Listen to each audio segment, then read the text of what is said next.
One, two, 1, 2. We're live.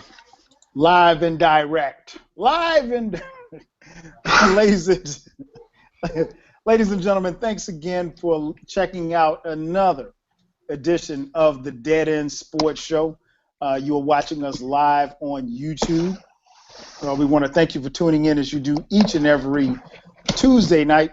Like I said, this is Dead End Sports. I'm the host, 12 Kyle.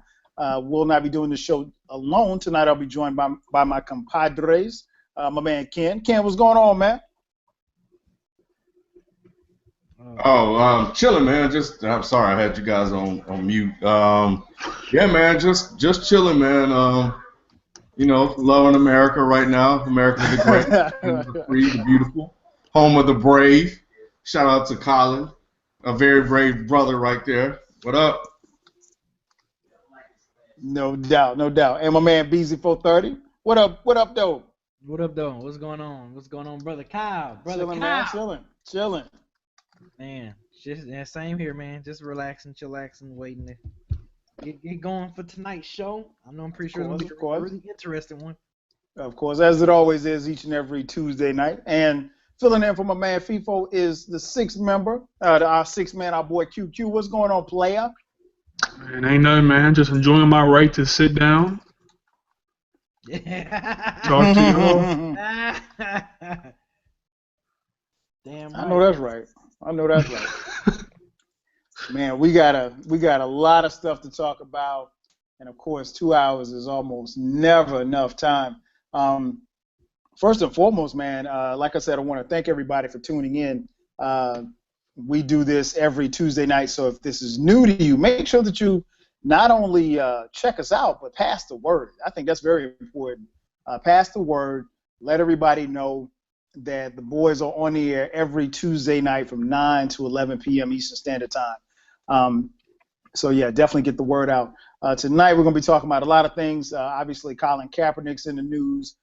Tony Romo's in the news. We got some injury news on a major quarterback star in the news. What else? We got some NFL news. We got college football, which college football actually kicked off this past weekend, but all of the real games start this weekend. So we're going to talk Heisman. We're going to talk a little bit about college football. We may even get some NBA talk in. And, of course, before we get out of here, we got to get you some one guy to go before we get out of here. So let's get to it, man.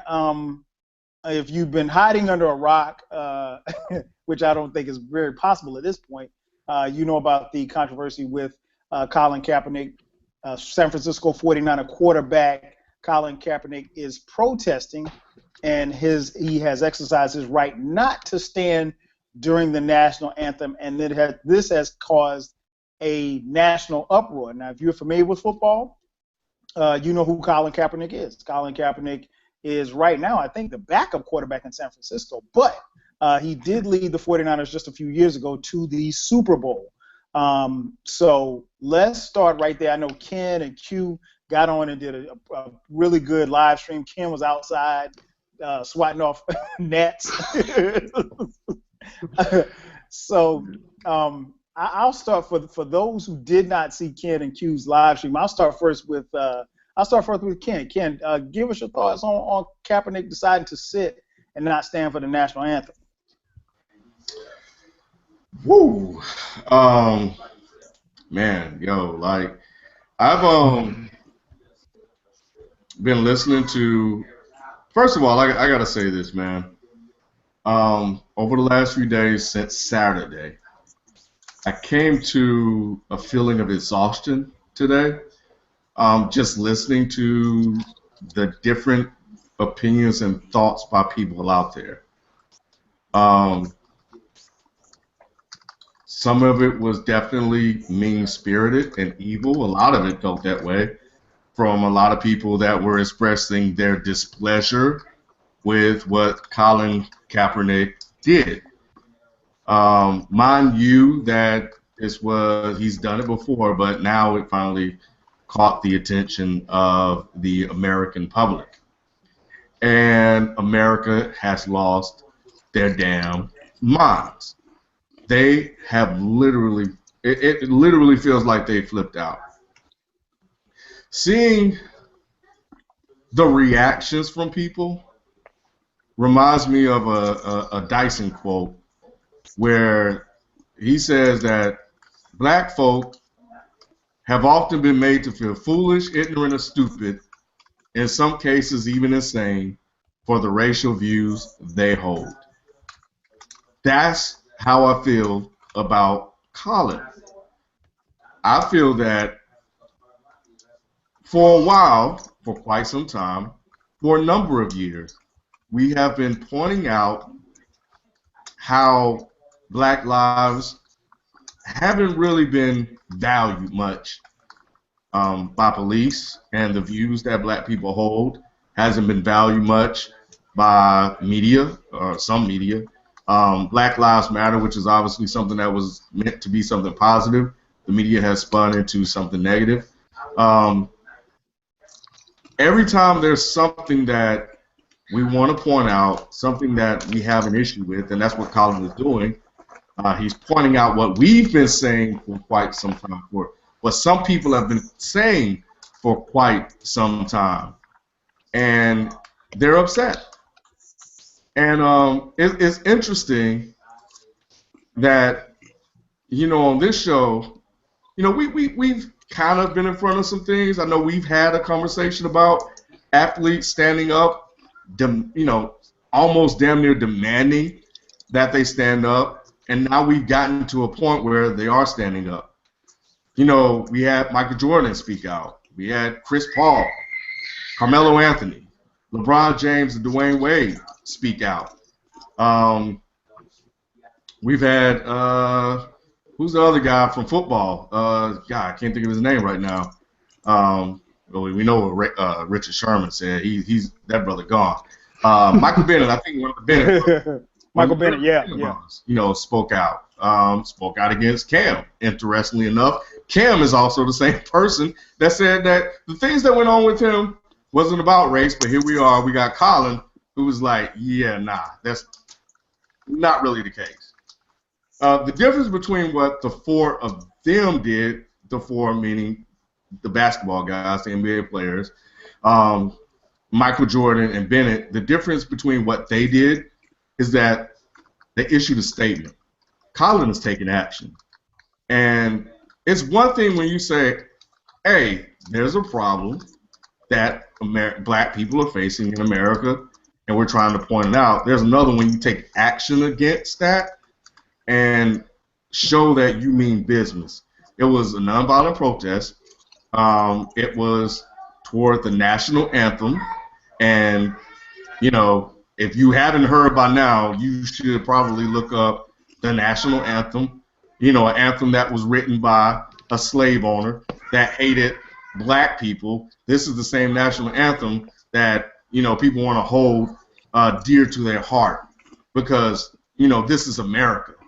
You know what I'm saying? And we shouldn't do that, and we should respect the flag and do this, that, and the other. I got a whole lot more to say, but I'm gonna go ahead and let you guys get your word in before we come back. I'm not anywhere near done, so I'm gonna stop it there, and I'm gonna let the rest of you guys speak. You sounded like Kanye just now. I'm gonna let y'all finish. Stu, what about you, man? Your take on Colin's stance?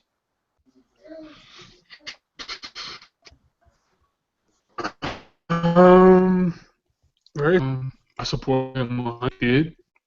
I don't just respect his right. I agree with everything he said, and I agree with the protest. I think it shows everything that he said is right when people care more about a song written by a like Ken said.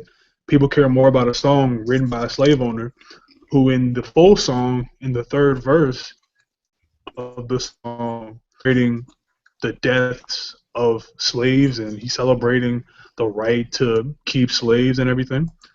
I think it highlights the racial divide in this country isn't something that just arose. It's what this country has been founded on. This is what we know throughout history. This is just facts. And Colin Kaepernick spoke an uncomfortable truth. And I think to perfectly encapsulate the situation is to go back to one of the quotes from Dr. King and the side that they never quote. Dr. King said, I fear that the greatest challenge in the liberation of black people is not going to be the white councilman or the Klan member who's running across on your lawn. It's going to be the white moderate, or just in any case, in this case, the moderates and the patriots order and devoted to the status quo, and they are in search of real solutions. You see people like Drew Brees, Jerry Rice, Tiki Barber, and I'm sure we're going to get on those guys, but people are coming out saying, I don't really have a problem with, I just don't like the fact that he did it. And I think that shows you that people are ignorant to what's going on throughout this country. I think people are ignorant about what this country was founded upon. And I think Colin Kaepernick is what every black athlete should, in my personal estimation. You should sit down because this country is not doing anything for you. They might pay your bills, but that don't make you bulletproof to what we've seen go on throughout the news. Just name a person who's been killed the last 2 years. So to end my opening thoughts on it, I support him 100% in everything that he's done. His rhetoric is flawless. There's nothing that he said that's divisive. He stated factual evidence. Facts.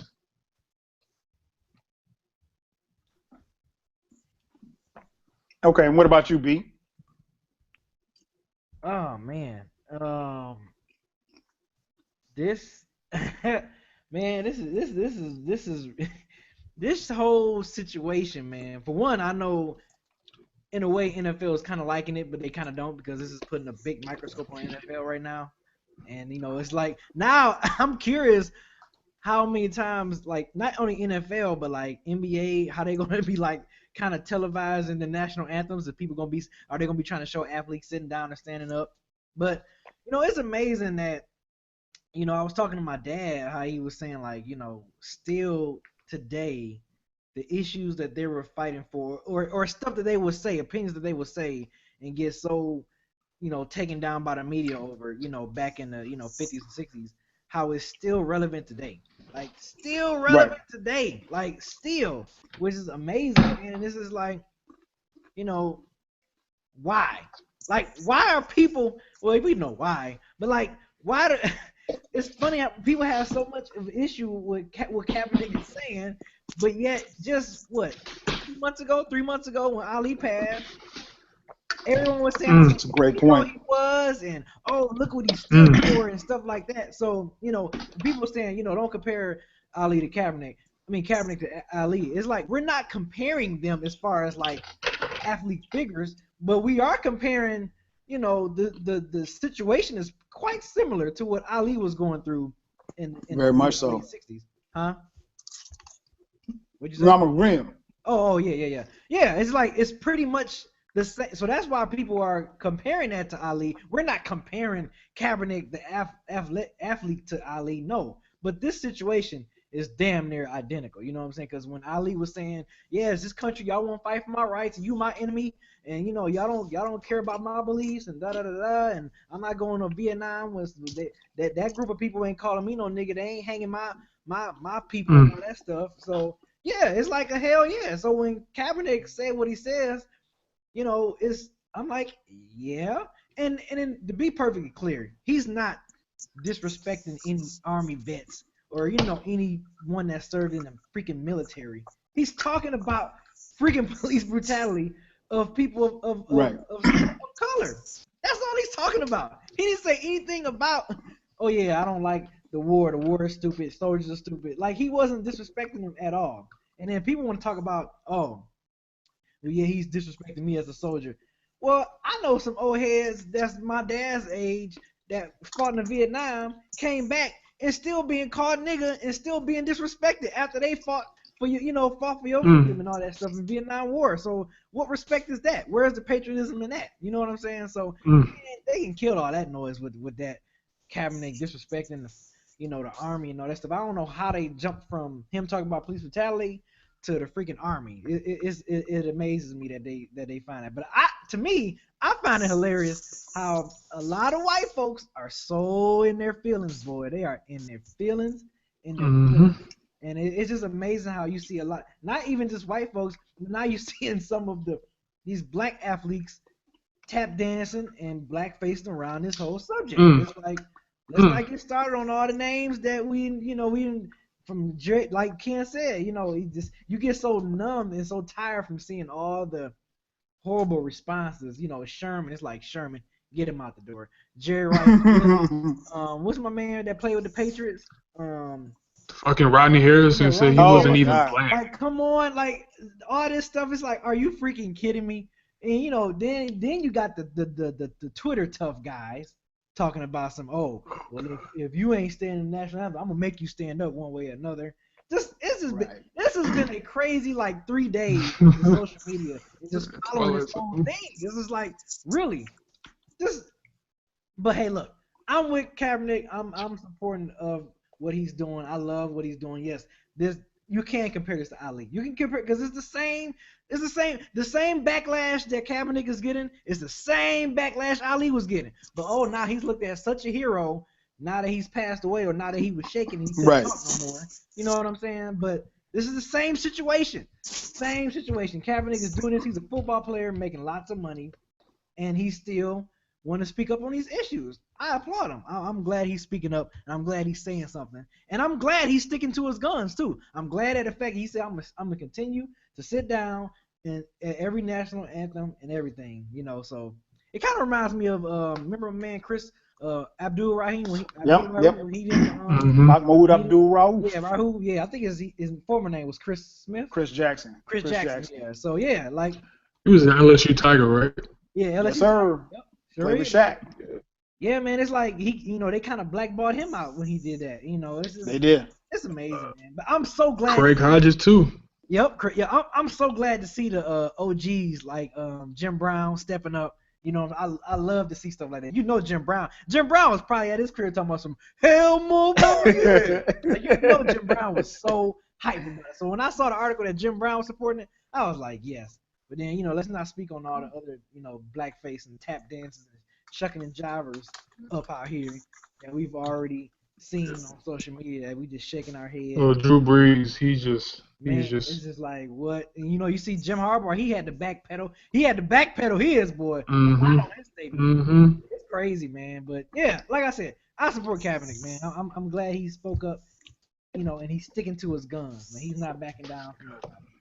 You know what, man? I think this is very interesting to me because I think a lot has been made about it.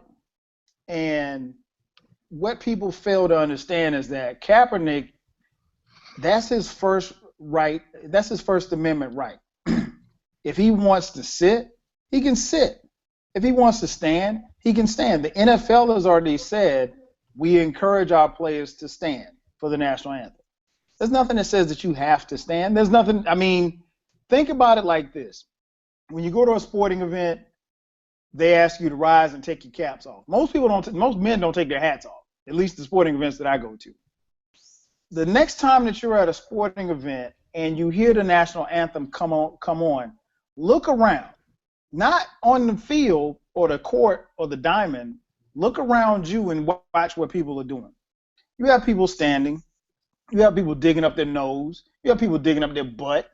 You have people talking to each other. You have people whistling. You have people doing every other thing than singing the national anthem. So I don't understand how or why this has got to be such a big controversy. This is his decision.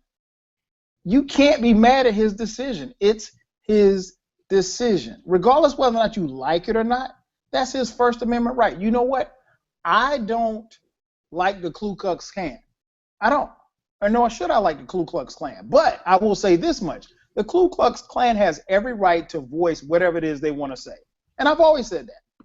I don't believe in them and I don't buy into them. I mean, now, if they said what they said across the street from my house, I might do something to them. But other than that, they're free to march just like anybody else is. And that's their right. Now, whether or not you choose to support it or not, that's one thing. That's something totally different. I'll say this, man. That's Colin Kaepernick's right. He does not have to stand up if he doesn't want to. There's nothing that says that he has to. And so how this has become a huge controversy, and here's the thing that really bothers me about the whole thing. People have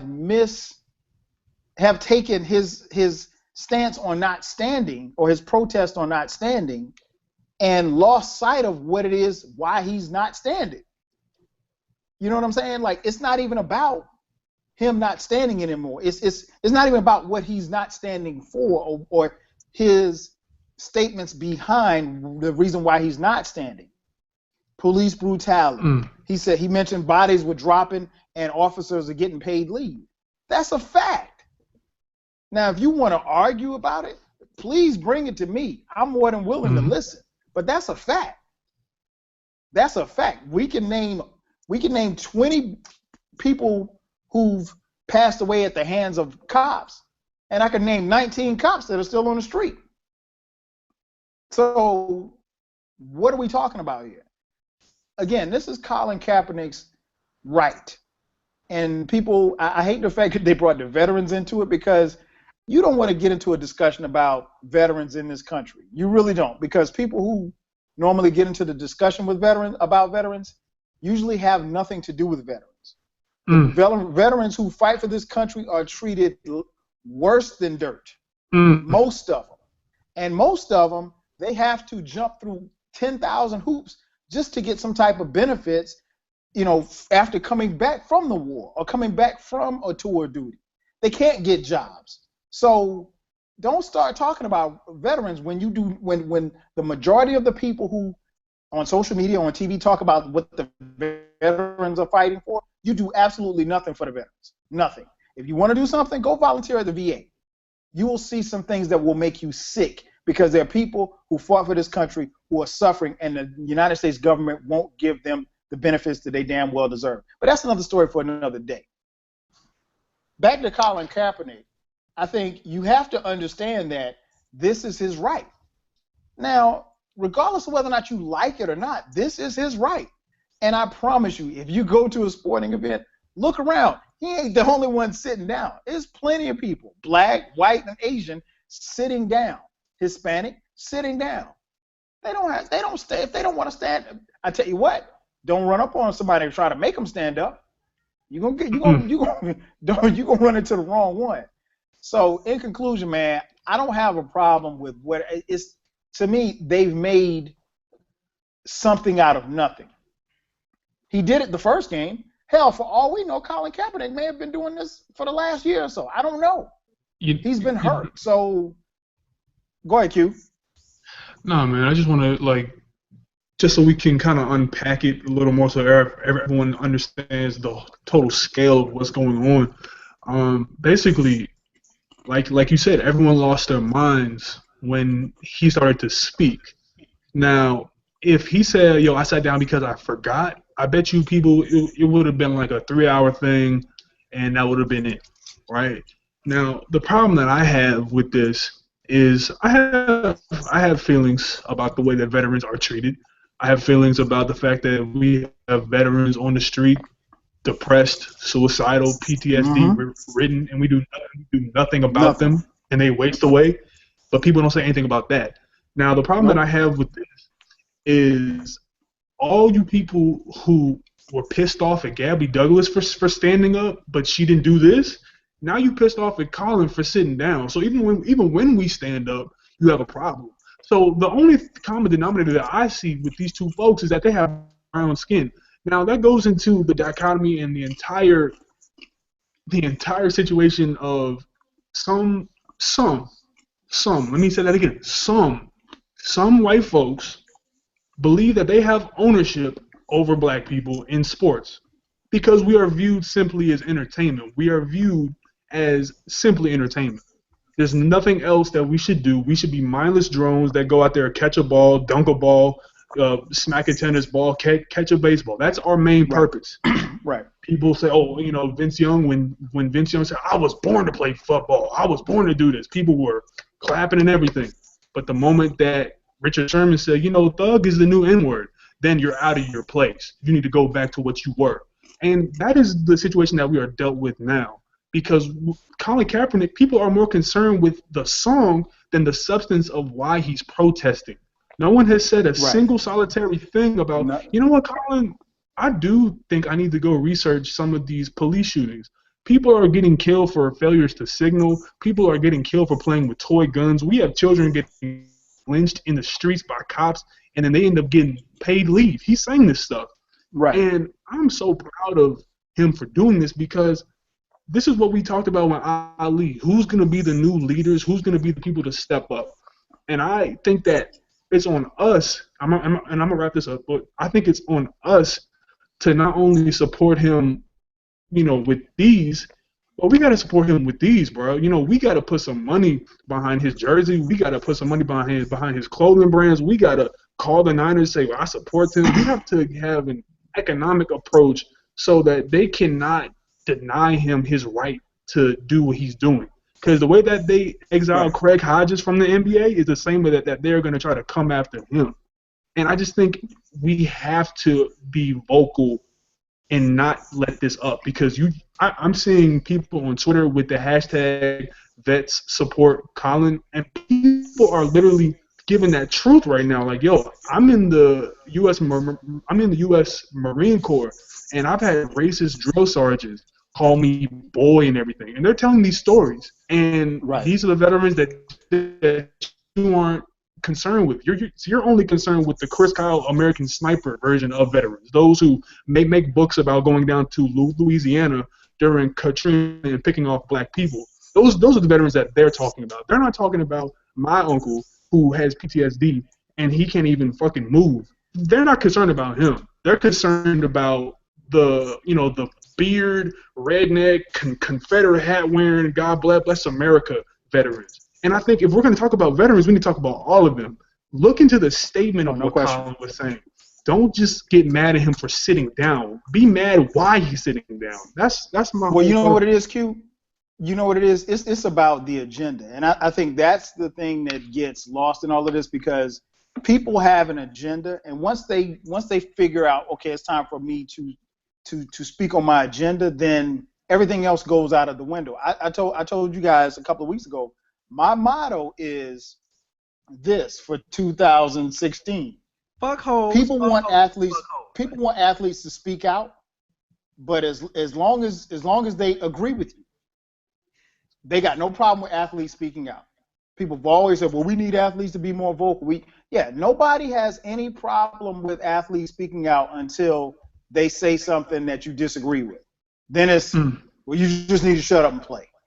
No, it's not. That day is come and gone. I'll give you an example. Tom Brady, Super Bowl winning quarterback, one of the greatest quarterbacks to ever play, decided to skip the White House visit because he did not want to meet our president, President Obama. Now, I don't particularly care for Tom Brady. I think Tom Brady's a hell of an athlete, hell of a quarterback. I thought that was BS, but that's his right. How much flack did Tom Brady catch for doing that? There's been plenty of guys who have won rings, and it's customary that you go to the White House, and they did not go because of Barack Obama. That's your choice. But again, people want athletes to say something as long as it's in line with their line of thinking. The minute that they say something different, we got a problem. So man, you know what I hope? You know what I hope? I hope Cam Newton is watching this, and I hope I wonder, does he still think that we're past racism? Cam, I hope he's watching all this backlash that Colin Kaepernick is getting, and I want you to question yourself again. Are we really past racism? Like, seriously. If you're watching, Cam, are we past racism, Cam Newton? Well, the thing that's sad is that Cam Newton has an infant son. And one day Cam Newton won't be Cam Newton, the NFL player. He'll just be a regular guy on the street. and people may bypass him and walk past him like he's nobody. But his son has to live in a world.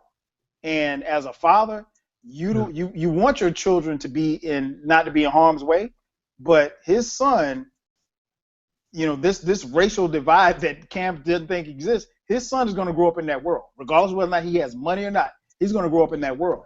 And for Cam as a father, I know he's a young father, but as a father, if he's blind to that, he's in a world of trouble, because his son may not experience some of the things that he's experienced, but it may be worse. So as a father, how do you handle that? That's another story for a whole another day. But I agree with you, B. I hope Cam. I would like to get his opinion on that. Which leads me to my next question. I'm gonna throw to you guys as far as Colin Kaepernick. Ken, I'll kick it off with you. Ultimately, what do you think will happen with Colin Kaepernick? We got the notification today that, according to Chip Kelly, Colin Kaepernick will start on this next preseason game. So what do you think is going to happen, and do you think he's going to make this team? Well, I think that's what's going to happen. I think Colin Kaepernick, look, I think that same day or the very next day, reports came out that he may not make the team. I thought the timing was interesting. And maybe, it was bad timing on the 49ers' part, but somebody leaked that information. That wasn't unintentional. So I think that I like what Chip Kelly is doing, because it seemed like Chip Kelly is making a statement, or he's putting Colin on display to fail. And from what I've been hearing from many people is that he hasn't played well. And so I think that if he is cut, it's going to be a bad look for the NFL. It's going to be a bad look for the 49ers. They can hide behind performance because it's valid and it is there. But the perception of it all will be that it had something to do with his activities. And I don't know if that's something the NFL wants to have right now, because basically it would appear as if they're silencing Colin Kaepernick. Now the man can still go on and do things that he's doing, because I don't think it's going to stop here with Colin Kaepernick. The guy has been active for quite some time on his Instagram and Twitter, which brings me to something that I don't even know why I'm bringing this guy up, but I have to, because what he's saying and what Cowherd is saying is what people are saying about Colin, is that they're saying that he's using this to quit football and take his money and run. That is so offensive to not only Colin, but what he's standing for. Because why every time somebody says something, it's not about what he's protesting, it's something entirely different. And the fact, so you're trying to circumvent the issue. We're talking about, as you pointed out before, Kyle, we're talking about everything besides what Colin is protesting. And that is part of the problem, and that is also part of the critique, because people are saying that his method, which people seem to have an issue with, and I have an issue with that statement as well, is causing his message to be hidden, to be not heard. And it's because they choose to focus on the method instead of the reasons why. Look, this is becoming more about Colin's way than Colin's why. And his method has created this controversy in America. And I was talking to my father-in-law, who did 2 tours. I want to also point out that my dad did a tour. I also want to point out that my uncle did a tour. I also want to point out that my brother was also in the military. I have a family full of people that are in the military. I have a cousin that's in the military right now. They all understand and recognize Colin's right to protest, and they have no problem with it. And I sat down and talked to my father-in-law because, and he's a man, he's very direct. He will speak his mind, as most military people will do. And I said, tell me what you think about it. And he said he understood. He has a right to protest. And he understands why he's protesting and the reasons why. Now, he said the way he worded it may have been a little bit misconstrued because it's not that he's against the country, but it's more against the system that's in the country that's not placing value on the lives of black people and people that are being other people of color. So, Kyle, very good point about the treatment of military veterans. I won't even get into that because my dad has had to go through that as well. You know what I'm saying? Yep. So people are sitting here viewing what Colin is doing as a sign of disrespect. They're calling it disrespectful. But where is the disrespect when we're saying that black folks are dying? You know, we have African Americans. Let's not forget that African Americans are fighting for this country too. But where's the disrespect when they're being killed more than white people disproportionately? You know, you're fighting for a country that targets your race. So, you know, the misconception that people are out here saying that the military don't support Kaepernick is far from the truth. And I'm loving the hashtag that's out there because we're looking at this like this is what it is. Martin Luther King Jr. said that there are people out here that are unconscious racists. And I think what we're looking at is this is unconscious racism versus patriotism versus the military. In the sense that people are unconsciously thinking that they're being patriotic, but they're unconsciously racist because they're sitting here looking at this flag and they're in an uproar about it. Drew Brees is pissed off about this whole thing. And the thing about being sit his ass down somewhere. Yeah, the thing about being an unconscious racist is not something that you had anything to do with, that we had anything to do with. It's the media that take these images of black people, these stories of black people or people of color, and they put them on display. And Dyson said this. He said blacks had little choice in how they were perceived by whites and even less choice about what features of their culture would be lauded or lambasted. Those type of perceptions that are put forth by the media is creating this unconscious stereotype that's going in your head that when you see something like this, you're reacting. But you're reacting under the guise of you think you're being patriotic, and you don't even know that you've been brainwashed and controlled by the massive media. And that's what people have to understand. Let's not focus so much on what this song, which now that you know that the song is racist, what are you going to do about that now? Because now I got to look at you about the side eye. You understand? You're fighting for this song that we all know historically has racial meanings behind it. That the guy that wrote it was a slave owner. The guy that wrote it actually had this to say about black people. He said that they are a distinct and inferior race of people which all experience proves to be the greatest evil that afflicts the community. That's the national anthem you guys are supporting? That has that third stanza in there? Is that what America is about? You know what I'm saying? So, you know, when Drew Brees sits up here and says that, you know, you shouldn't disrespect that flag, find another way.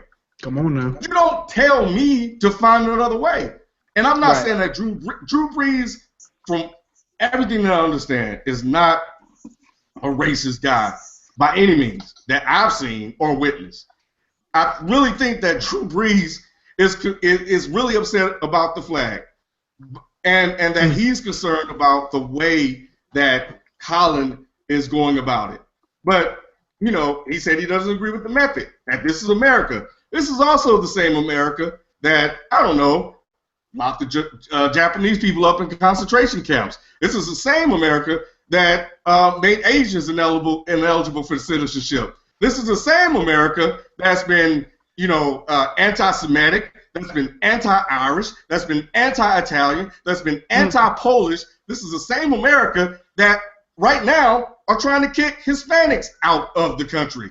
You know what I'm saying? That has racial viewpoints toward Hispanic people. This is the same America that's also looking at Arabs and Muslims and Iranians with discontent. This is the same America that also has Alton Sterling, Trayvon Martin, Walter Scott. Look at Obama's timeline. That's America, Drew Brees. Look at Kaepernick's timeline. That's America, Drew Brees. Tamir Rice is America, Drew Brees.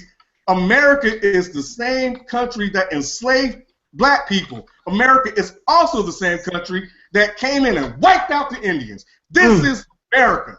So you have to accept that and understand that when people are bringing these things to your attention, it comes with a context that is less than favorable to people of color and black people, and this is well documented in history.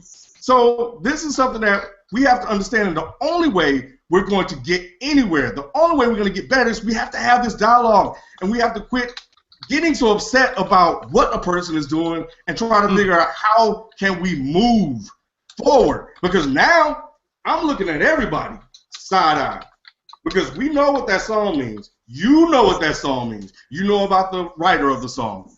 Now, how do you feel now about that song? Are you still a patriot? Okay. There you go, Ken. Go ahead now. That's hard to follow. AB. So, the question is. I'm about to say, what was the question? Yeah, I mean, Reverend Ken. He was getting in it. The question is, what do you think ultimately is going to happen to Kaepernick? Do you think he's going to make this team? Since your new birth certificate, I had your name. The hell was that? What the hell? You always got a pop-up going on. We being infiltrated. I mean, they tapping the phones. Right. As much as I don't want him to get blackballed, I think it might happen. But I think Ken, didn't you send us? Was that Ken? Right? He sent us like a link, a article. About Yeah, Ken sent it. Yeah, and I remember I was like, damn, that was fast. And it's like, I think. Man, I do see that happening, man. Like we saw this happen before with previous athletes. Like I said, I mentioned Chris Jackson, what happened to him. You know what I'm saying? And Craig Hodges. Like we saw this happen before. So I don't want it. I don't want that to happen to him. If it does, I won't be surprised. It'll probably be like, well, that's America. They always get mad when someone speaks the truth. So it's just like. I think he will. I'm not wishing that on him, but I do think he will get. Knowing this country, I think he will get, blackballed. I think he'll get blackballed out the NFL quick. Not quick, but soon, really soon. So I hate for that to happen, Cap. What about you, Q?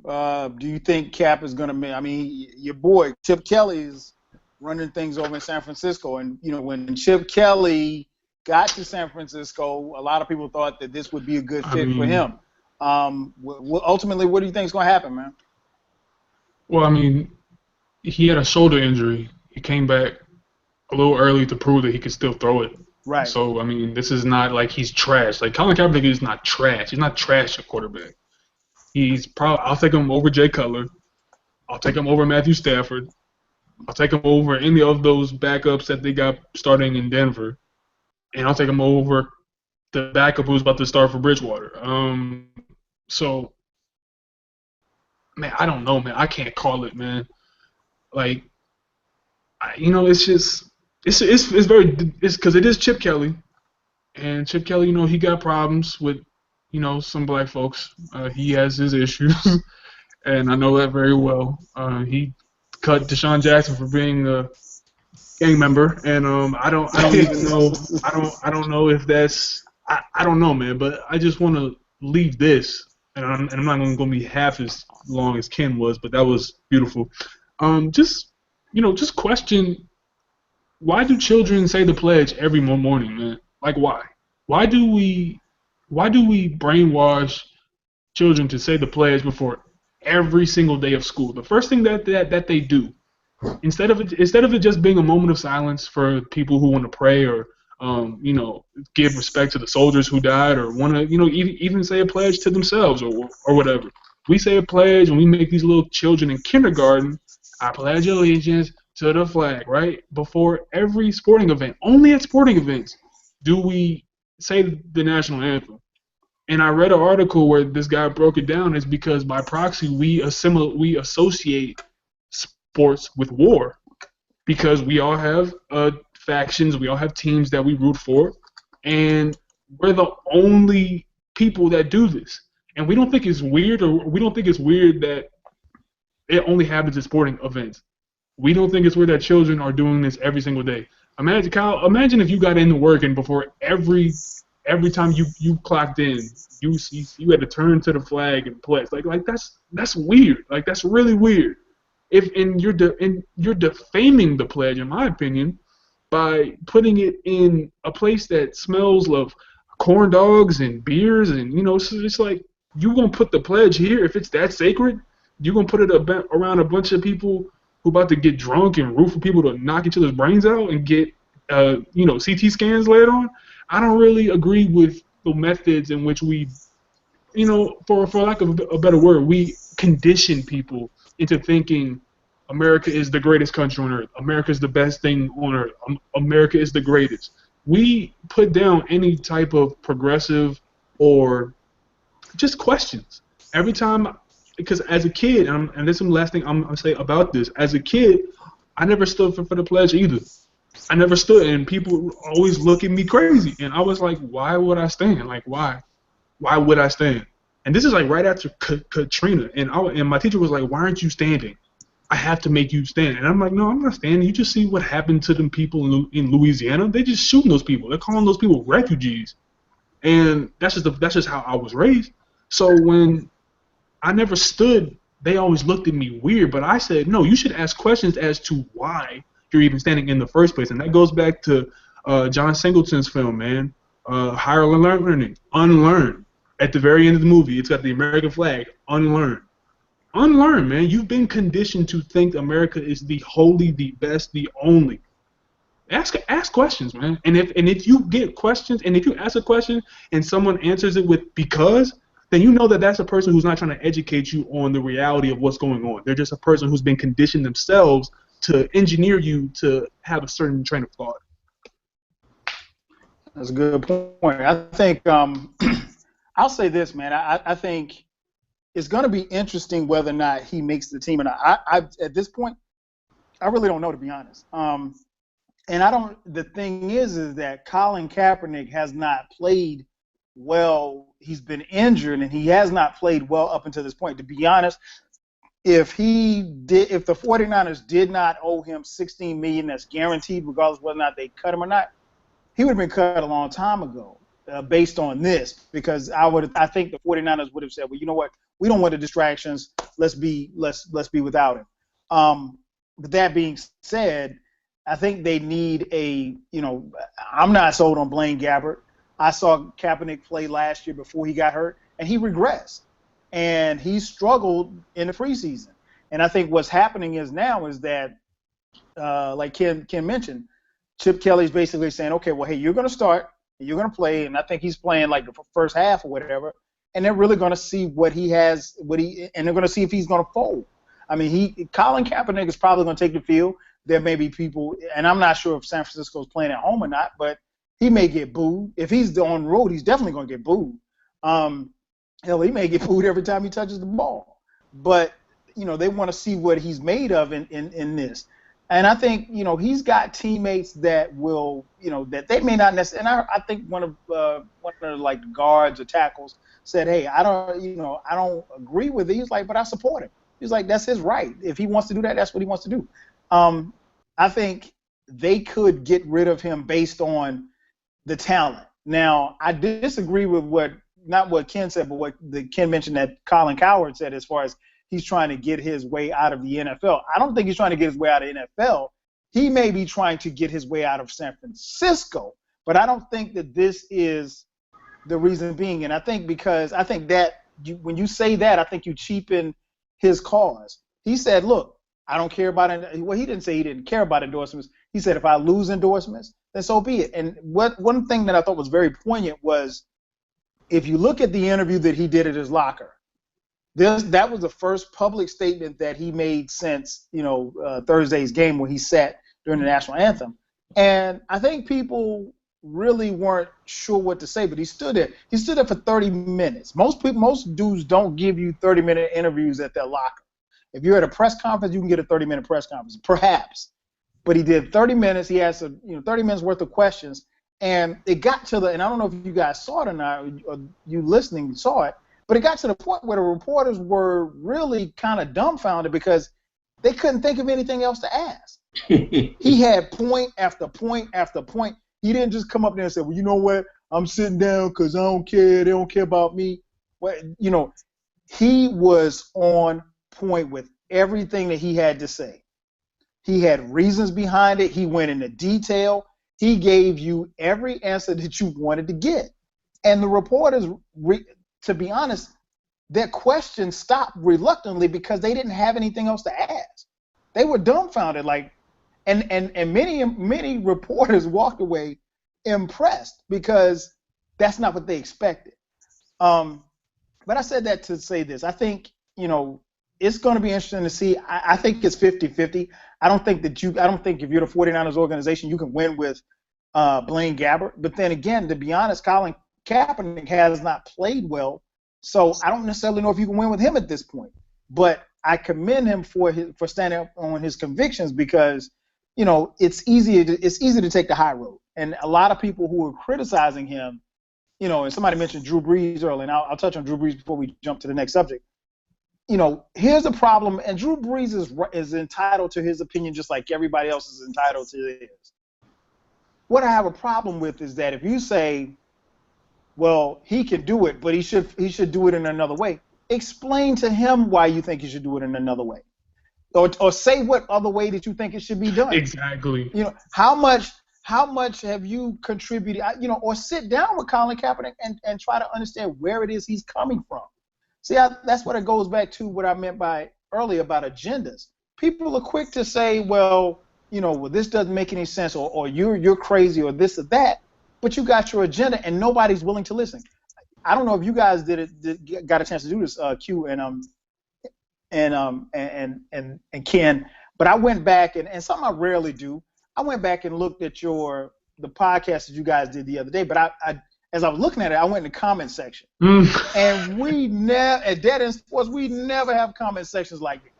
And I mean, I've never seen the N-word thrown around so frequently in the comment section. And I was like, wait a minute. So for those of you listening, if you watch this after tonight's program, if you have something to say, all of our email, all of our Twitter addresses are available. Please add us, because it don't take any kind of courage to type up something after somebody's going off the air. I'm playing trolls all day. Find, and we're not, trolls, we bring them on. And you know what? I'm not willing to argue with trolls, but I'm willing to get into a discussion with you if you're willing to listen. That's the problem. People don't listen. But one thing we will not have people in this chat room posting 2-3 days later talking about what we should have said or what we did. We ain't hard to find, and we're not running. And that's not a threat. That's a prompt.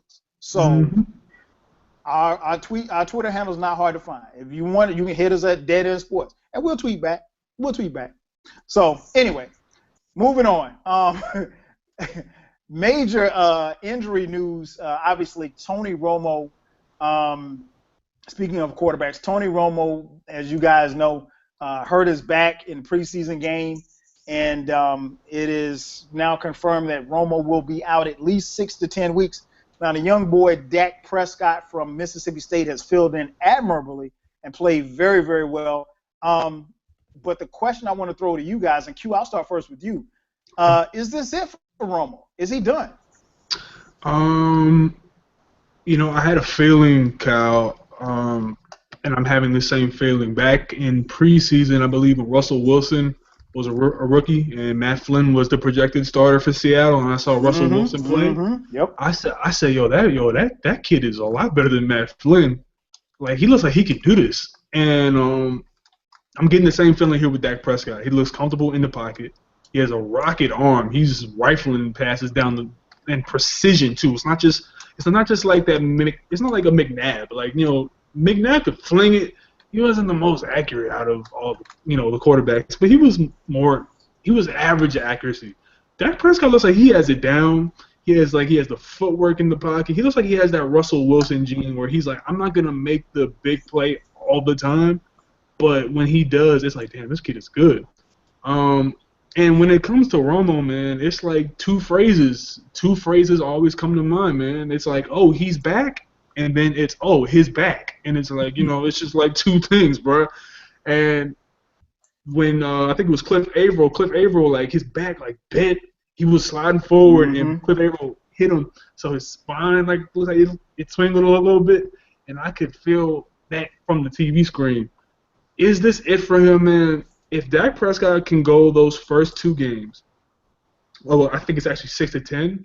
If he can, all right, the first 5 games, all right. If they go 3-2 at the worst, I think Jerry Jones will say, "Hold up, Tony, we gonna try something," and then Tony's gonna be like, "I'm good." No, you're not.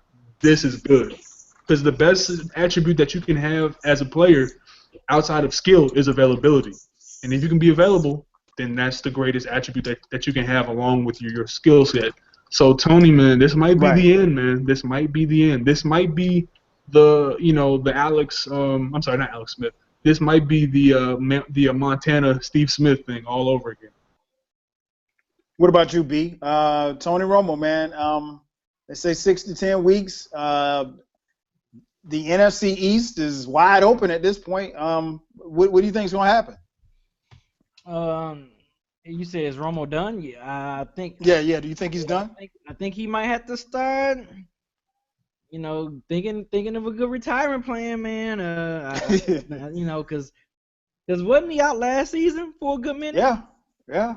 And like the year before, wasn't he having? I mean, it's like the past 3 or 4 seasons, he's always been plagued with some type of injury that can. Well, I don't think the year before. I think the year before last, they did the year they had DeMarco Murray and Dez Bryant, and they did pretty good. But yeah, man, Tony Romo, man, at the age he's at now, you might have to think about hanging it up, man. I don't know. If it really depends on this season. I think it depends on how the rookie does. If he does okay, like Q said, if he can kind of keep them above, a little above 500 ball, and if he comes back, if Tony Romo can come back and wheel him into the playoffs and make a run, then you can probably still stick with him. But if Tony Romo's come back, right?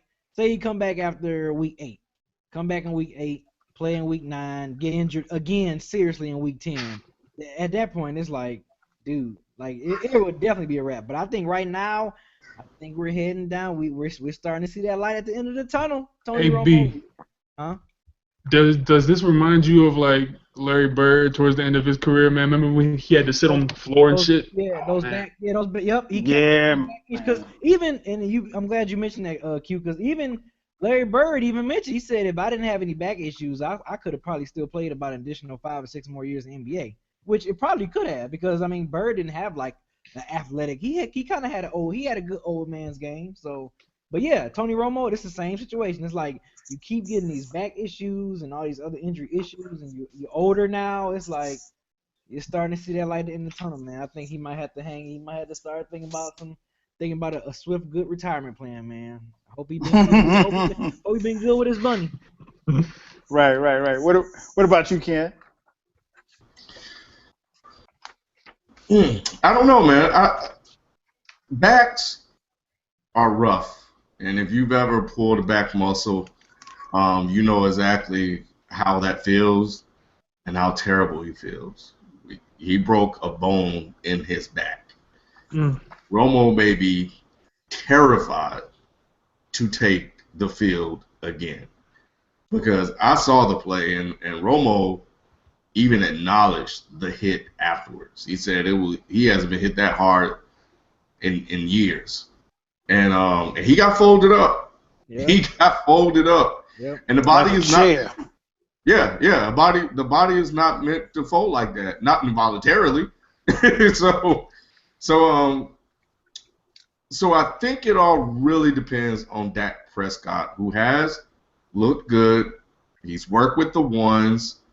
He's played against some of the ones in preseason. I'm gonna hold my praise for him. I'm enjoying the way he's played.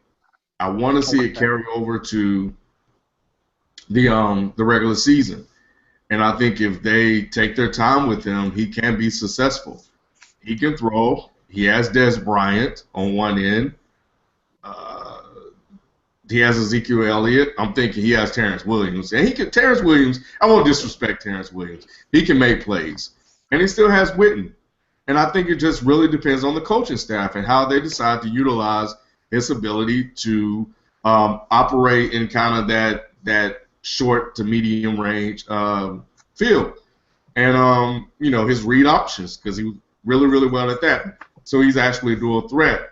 But he's never had a receiver. He didn't have a receiver like Des Bryant at Mississippi State. He didn't have a running back like Ezekiel Elliott at Mississippi State. Now he has all of that in the NFL, plus that offensive line, which could create a lot of problems. So you never know what's going to happen until it happens, and that's what we'll have to wait and see what actually happens when he take the field. And it's going to be interesting, but you guys already know, man, I'm supporting the brother.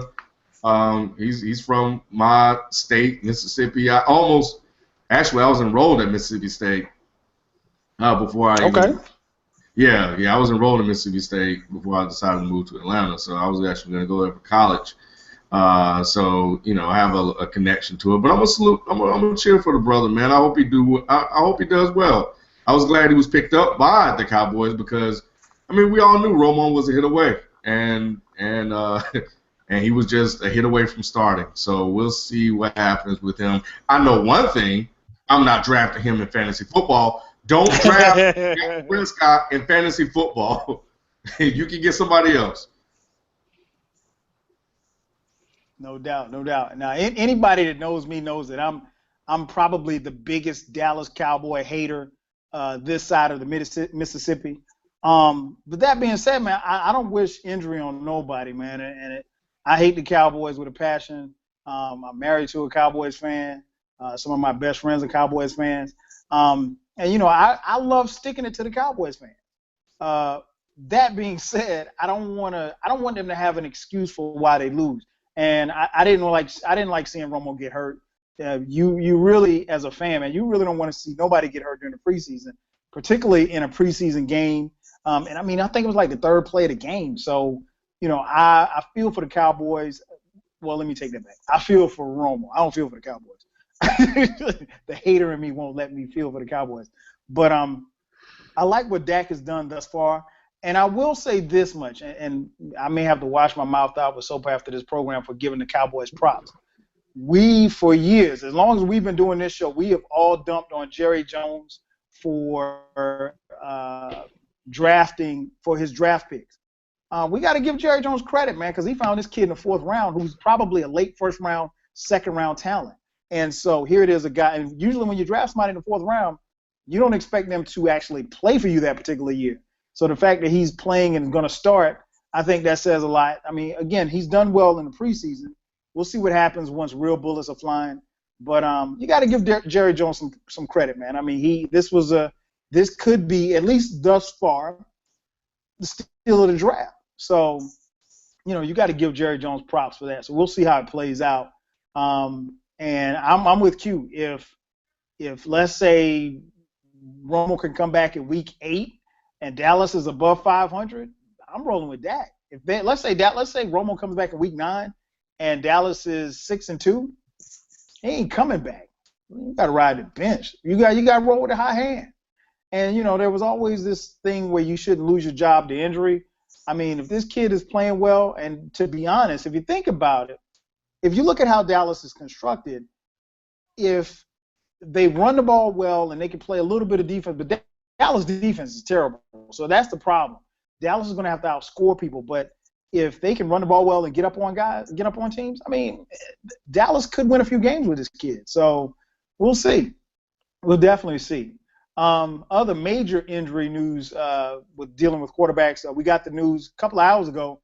Teddy Bridgewater, the quarterback up in Minnesota, set to, was having a pretty good preseason, and a lot of expectations were high. Minnesota just opened up this beautiful stadium in downtown Minneapolis. I got a chance to watch them this past Sunday against the Chargers. He looked good. Bridgewater is out, torn ACL. I think he tore a couple of ligaments as well. He may need reconstructive surgery.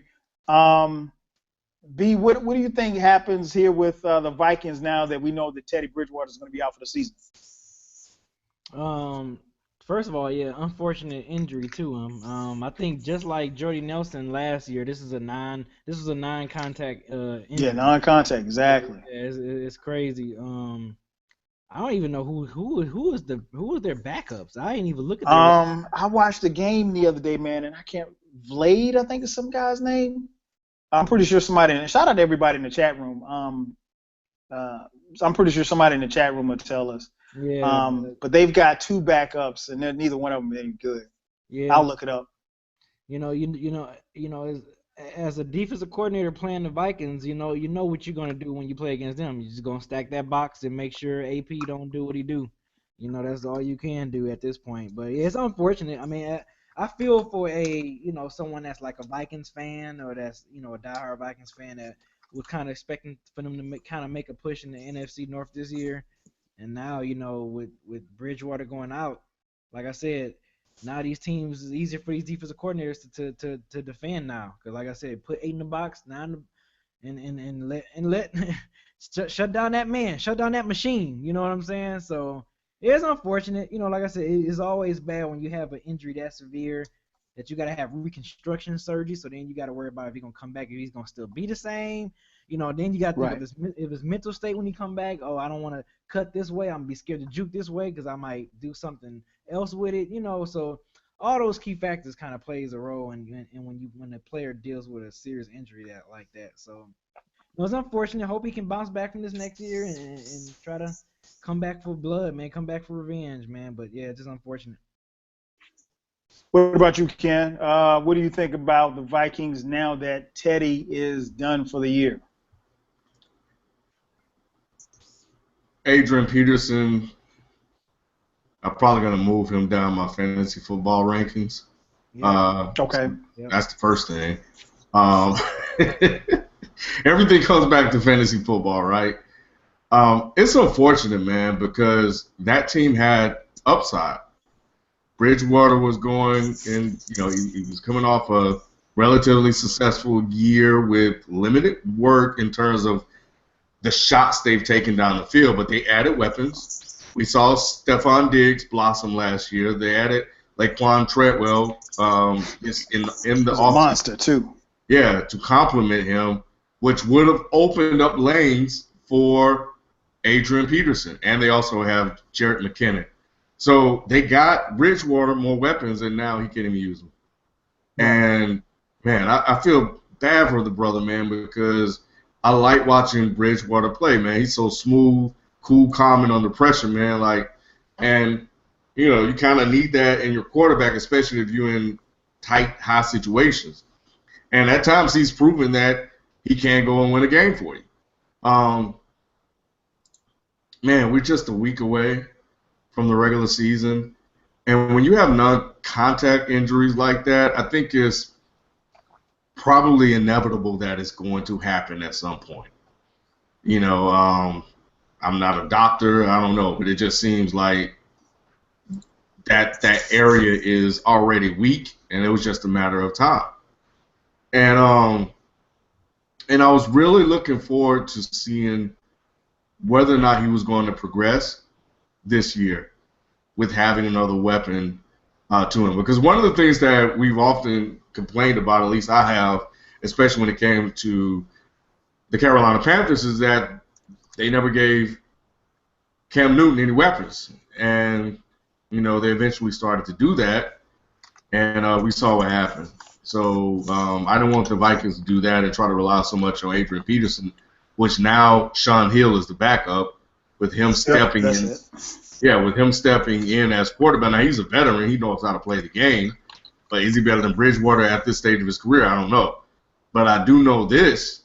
If Colin Kaepernick get cut, hey, I mean, you know, there's a guy that may come in and do some things.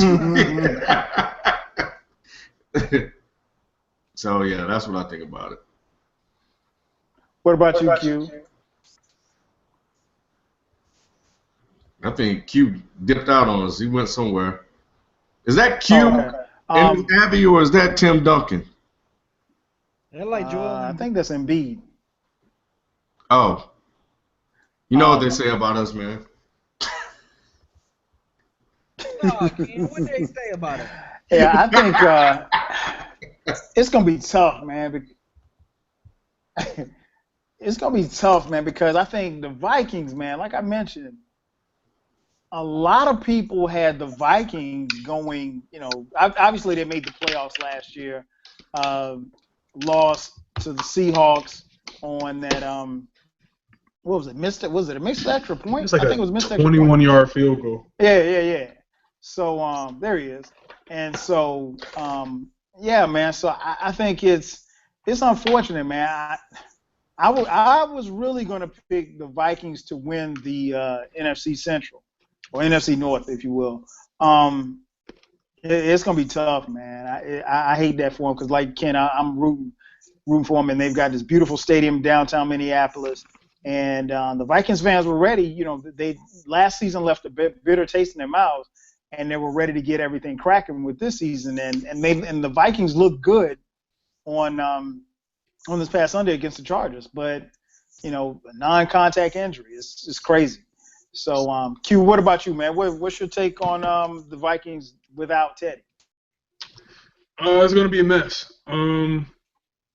It's going to be an utter mess. But this means one thing. If you draft an Adrian Peterson, are you all right, Kyle?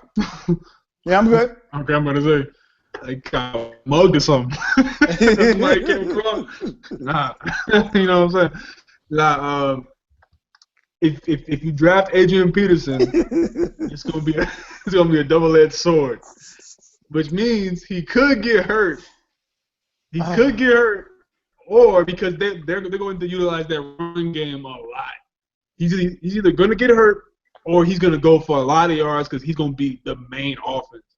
And they're probably going to, if they're going to use Sean Hill, it's going to be a mess, man. But, I mean, they might have to call in the franchise, man. They got to call in Mark Sanchez to clean that thing up, man. You know how that go. But it's not looking good. It's not looking good. It's gonna be tough, man. Shout out to my man DSXTB in the chat room. If I'm not mistaken, he's a Vikings fan. He's in there talking mad trash about the Vikings going 10-6. I don't see 10-6, Playboy. That ain't gonna happen. Yeah. So hopefully, man. Hopefully, they'll be able to bounce back. But anytime you lose your quarterback, that's tough, and to lose them in that way is even tougher.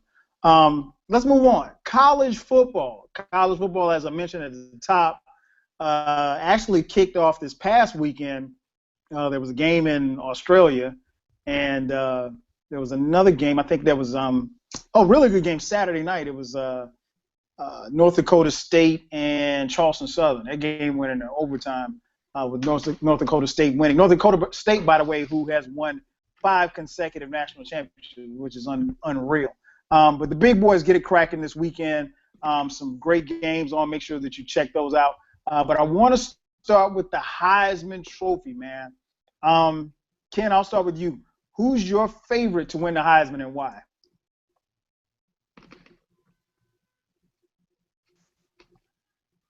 Ken. You're muted, bro. Ken sleep? Nah, he muted. Yeah, he muted. Unmute your damn microphone, man. I am. All right, we got you. So check it. There are 2 players that I really like, Dalvin Cook and Leonard Fournette, and those are really 2. Well, Deshaun Watson also I like him. Say, man, what? You ain't gonna say. Huh? Was it what? I was about to say, man, you better say Watson. Oh, man, you know I'm gonna put the brother in there, man.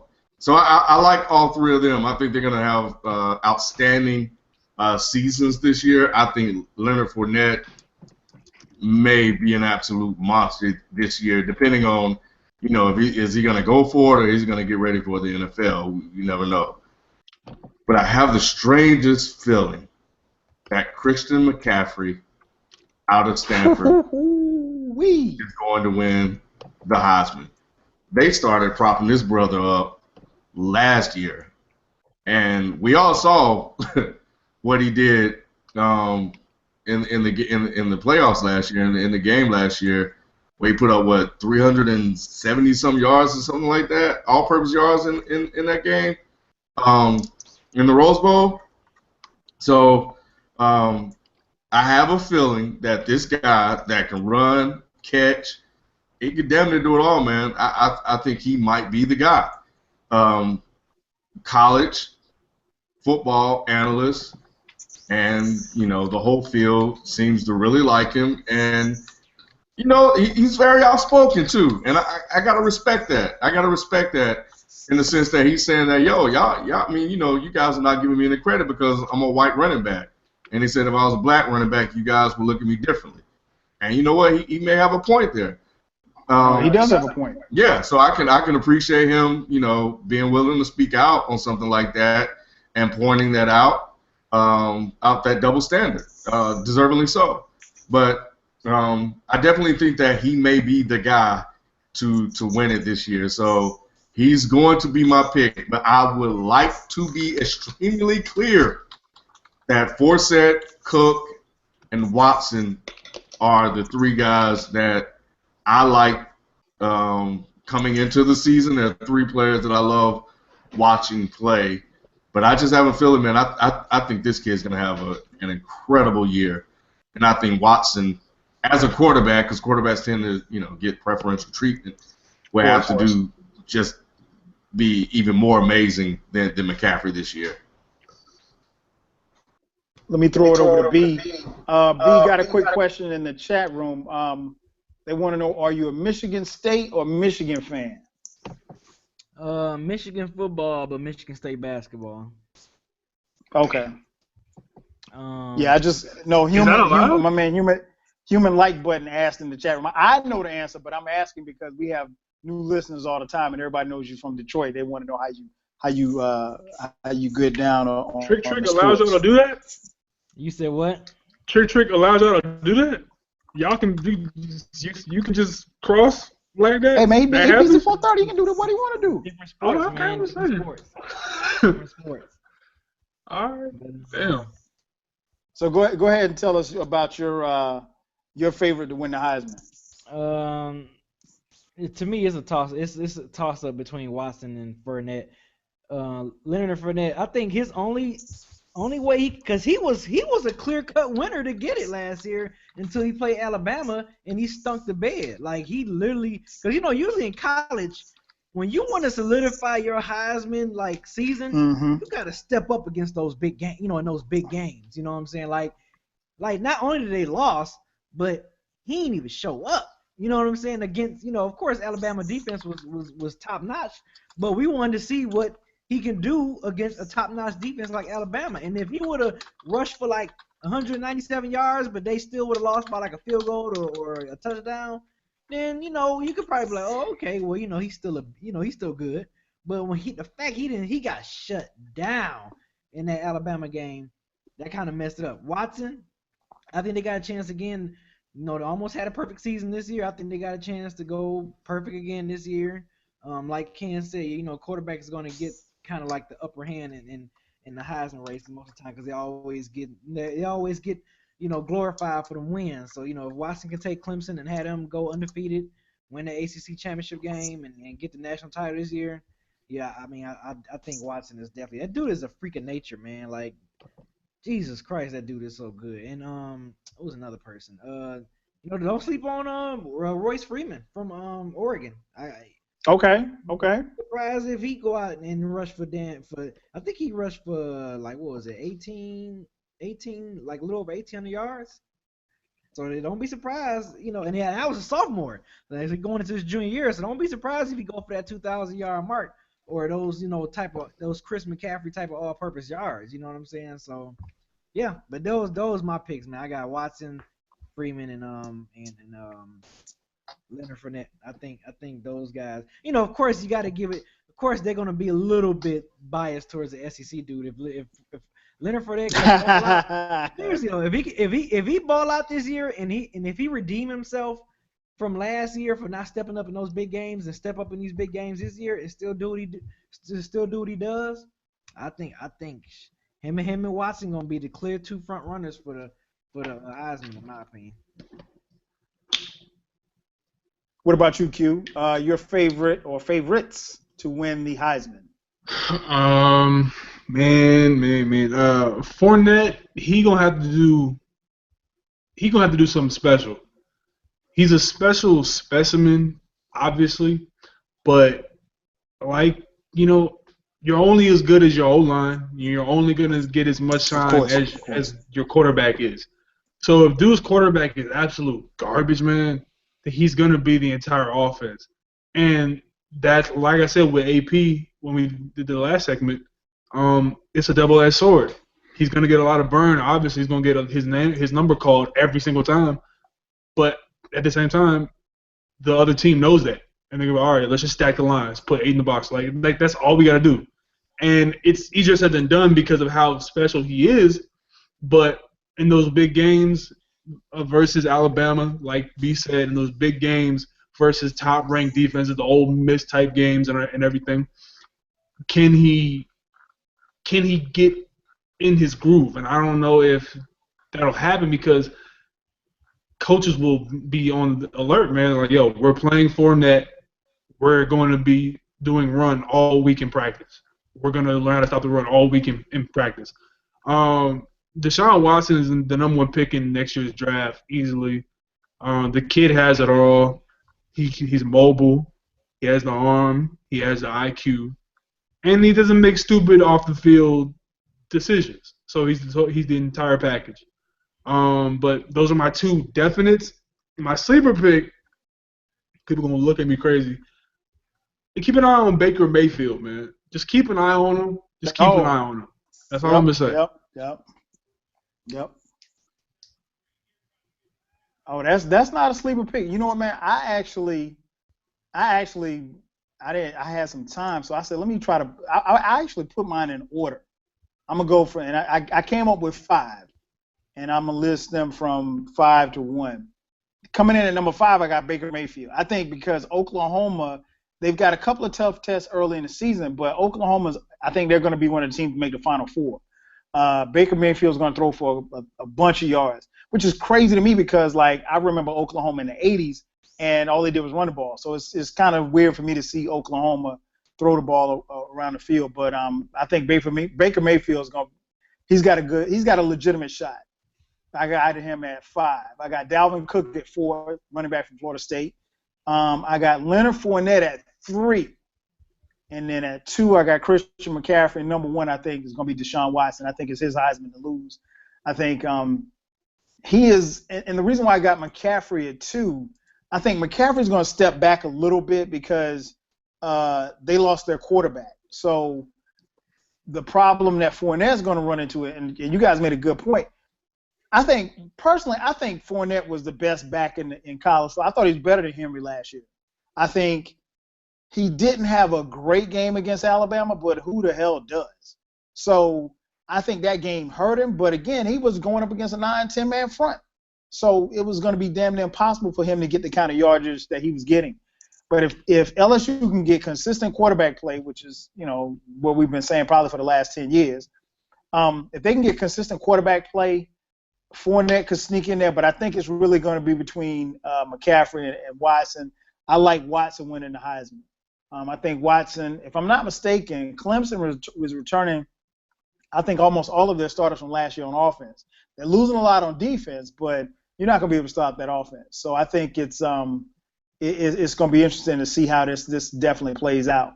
Now, speaking of college football, got a question for you guys. Just dealing with college coaches. And B, I'll start first with you.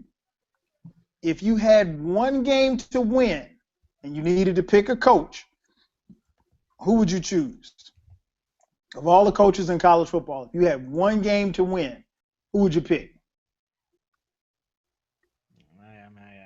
Nick Saban. I'm choosing the guy that won what 4 national championships in the last 6 years or something like that, 7 years. I'm going Nick Saban. I mean, proof is in the pudding right there. Okay. What about you, Q? For the sake of changing it up, he's similar to Eli. Not in terms of because they're not players, but he's similar to Eli. When he gets in it, he's there. I'm gonna go with Urban Meyer because whenever he's there, he closes that deal, dog. Like he's there, like he's gonna take it all the way. But he's not always gonna be in it. But when he is in it, yeah. What about you, Ken? Yeah, I'm with Q, man. I'm picking Urban Meyer too, man. He's one of my favorite coaches in college football right now, and ain't no way in hell I'm picking Nick Saban from Alabama. Y'all can keep everything in Alabama. Everything is there. I don't want any of it. Y'all can keep his ass there. You know what, man? I'm surprised. I agree. That's what I got. For one game, if you give me one game, I'll take Urban Meyer. I won't get, maybe if you gave me a couple of weeks, I'll say Saban. But just for 1 week, for one game, yeah, I'm going with Urban Meyer. And Q, you stole my thunder. He's not always there, but when he's there, Urban Meyer's teams they come up and they come ready to play. Mm-hmm. They come ready to play. And plus, Saban, he's been beat recently by a good quarterback. So I'm saying if you give Urban Meyer a great quarterback, I'm trusting him because Jameis, he found that magic in that last 2 minutes, man. That's a beautiful bowl game, by the way. Yeah, and I think and he almost got beat. And Saban said by far that the toughest quarterback that they faced was honestly Watson, not Cam, not Jameis, but Watson. And they beat Watson last year, barely, but they beat him. So we could get another rematch of Alabama and Clemson in the national title game. If my Seminoles have something to say about that, we will be in the national title game. Jumping back to the NFL, man, with the rash of injuries that we've seen, obviously we spent a good part of the night talking about the injuries to Bridgewater and Tony Romo, and I mean not just the quarterbacks, but I don't know if you guys saw this. I was watching the game Sunday. And the running back for the Chargers, I think his last name is Oliver. I mean, I've never seen somebody just blow his Achilles just blew out. I mean, you could see his calf muscle explode because his Achilles, just went out on him. And I know we have injuries every year, but what do you think? Do you think the NFL, and Ken, I'll start with you. Do you think the NFL should look at shortening the preseason? Yeah, they should, man, because we're entering the season without Romo this year, and people love to beat up on the Cowboys, and they love to do it when Romo's the quarterback. So it's going to take some of the fun out of the NFL season for people that love to hate on the Cowboys. And it's one thing to dump on the Cowboys when they have backups in there that are just inept. It's another thing to do it when Romo is the quarterback and the Cowboys just self-destruct, which they have a tendency to do at times. So we're entering the season without that, and the thing about football is it's such a violent sport, and at any given moment, anything can happen. We see, even though Teddy Bridgewater suffered his injury in practice, imagine if the season was shortened by preseason was shortened by 2 games. He's playing in a regular season game that may or may not occur. Again, I know I pointed out that more than likely his knee was already weak, but you just never know. And so things could have been different because his practices could have been different. His preparation may have been different. Everything may have been different in Bridgewater if they were playing, for real games. And I think we just need to just get to it, man. Extend the season, maybe by a game or two, and let's not keep us waiting.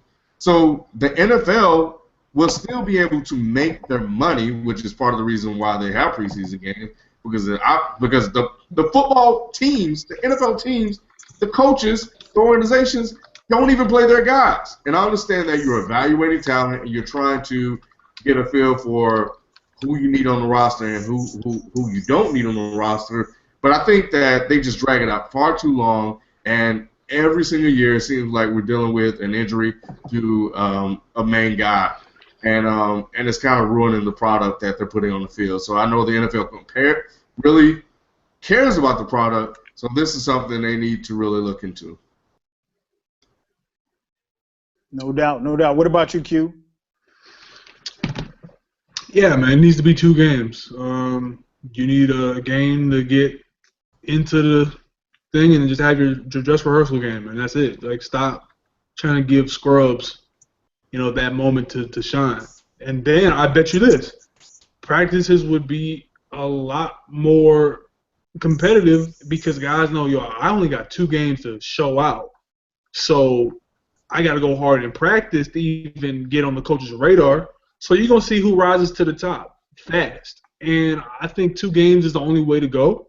If they really want to do it, just make it a game. But if they need to, obviously there is a purpose to preseason. They want to give the rookies who come in introduction into football and try to bring them along slowly. So I understand that.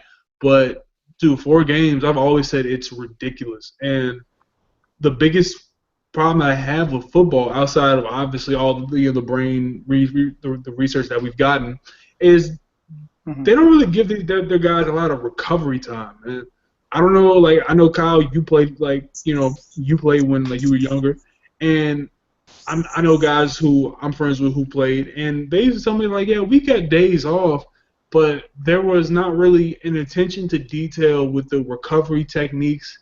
And I guess that's just because the research was not there. But these guys, man, they have to take more downtime. They got to ice up more because, dude, the way these legs are out here snapping lately, the way that these ACLs are being torn lately, and these are we have the most technology. I don't know if y'all can enlighten me, but I do not remember in my research of sports probably pre-1996, there was not this many ACL tears. There were not this many Achilles rupturing. And this is when technology is primitive compared to today. So now we have technology where we can predict and see where people are at on our phones with Google Maps, but we can't predict when somebody might be in the process of tearing their ACL.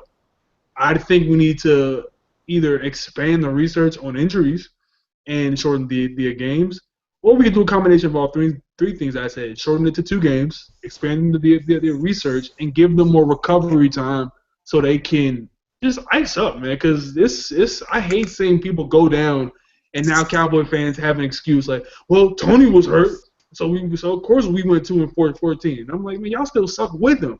Well, he didn't play, and they're right. So I want to be able to talk my shit when he's on the field, Right. That's a good point. What about you, B? Yeah, I'm all for shortening preseason. I don't think you need 4 games to determine how you're going to reduce your roster to 53 men? 53, yeah. So, and we know when it all comes down to it, it's about money. NFL make money off these preseason games, but what's the point of making the money when you don't got your star players or your faces of the league playing out there? You know what I'm saying? Say if you're playing a preseason game and both Aaron Rodgers and Andrew Luck and Cam Newton all get injured out for the season in the preseason game because you got too many preseason games. That's not a good look for the NFL. You know what I'm saying? You want to have your best product out there as much as possible. Now we know, yes, football is a brutal sport, so yeah, injuries are going to happen during the course of the regular season because it's just a brutal sport like that. But preseason, I don't think you need 4. Maybe 3 at the most, but 4, I think definitely. I've always felt 4 is too many games to determine, guys be on the roster spot. And I completely agree with Q. I think practice will be a lot more intense if you shorten the preseason up a lot, because then you got those rookies and those walk-ons that's trying to fight for that roster spot, They're gonna go extra. Exactly. Not saying they don't go hard in practice right now, but this Right. thing, if you shrinking that preseason up, It's do or die. that'd be crazy, man. These practices would be crazy. But yeah, man, I agree. 2, like I said, maybe 3, but yeah, you definitely need to shorten this preseason up. And I'm not saying shorten the preseason up and make the regular season longer. Just shorten the preseason up. You know what I'm saying? Just altogether shorten the preseason altogether up. Because I know some people talking about shortening the preseason, but giving them an additional regular season game. It's like, damn, you still killing these dudes. So don't do that. Just shorten up the preseason game, give them time to recover, get ready for the season, and then have at it. At that point, it's all fair game. You get injured, you get injured. This is a part of the sport. But yeah, I think the preseason games need to come down some. But just like the NBA, I wish that they'll go the first round and go back to 3 out of 5. But because of money, they're not gonna do that, man. Same thing with preseason, because of money. Because I think I've heard they charged almost the same price for preseason games. Oh yeah. As they do for regular season games. So, Man, yeah, that's the biggest ripoff in America, man. but you know what? People be going to these games. People It'd pay be for different it. if these games only had 100 people in there.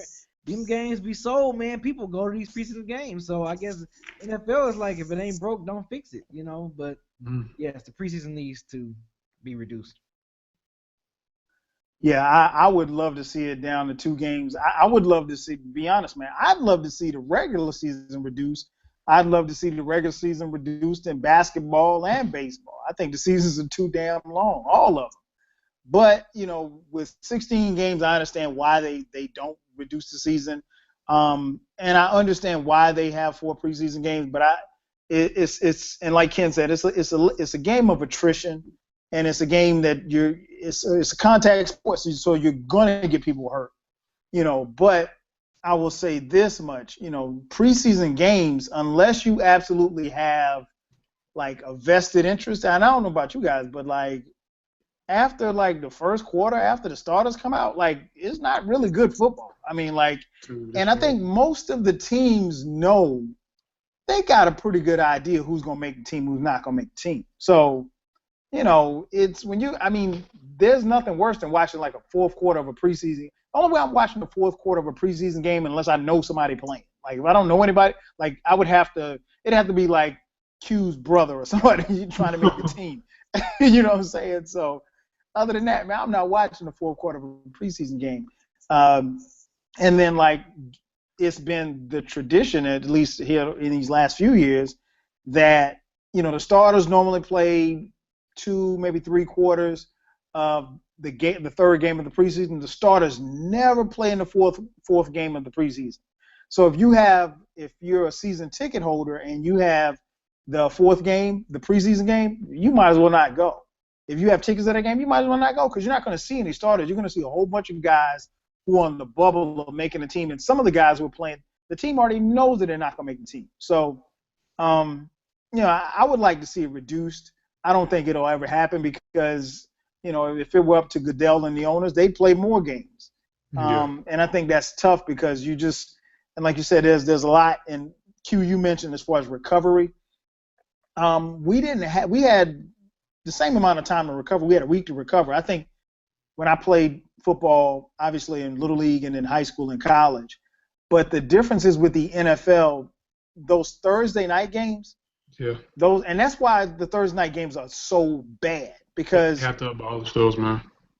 Yeah, I don't know how or when they're going to do it, but they have to because the quality of the best Thursday night games you'll see probably in the first 2 weeks. After that, those games are terrible.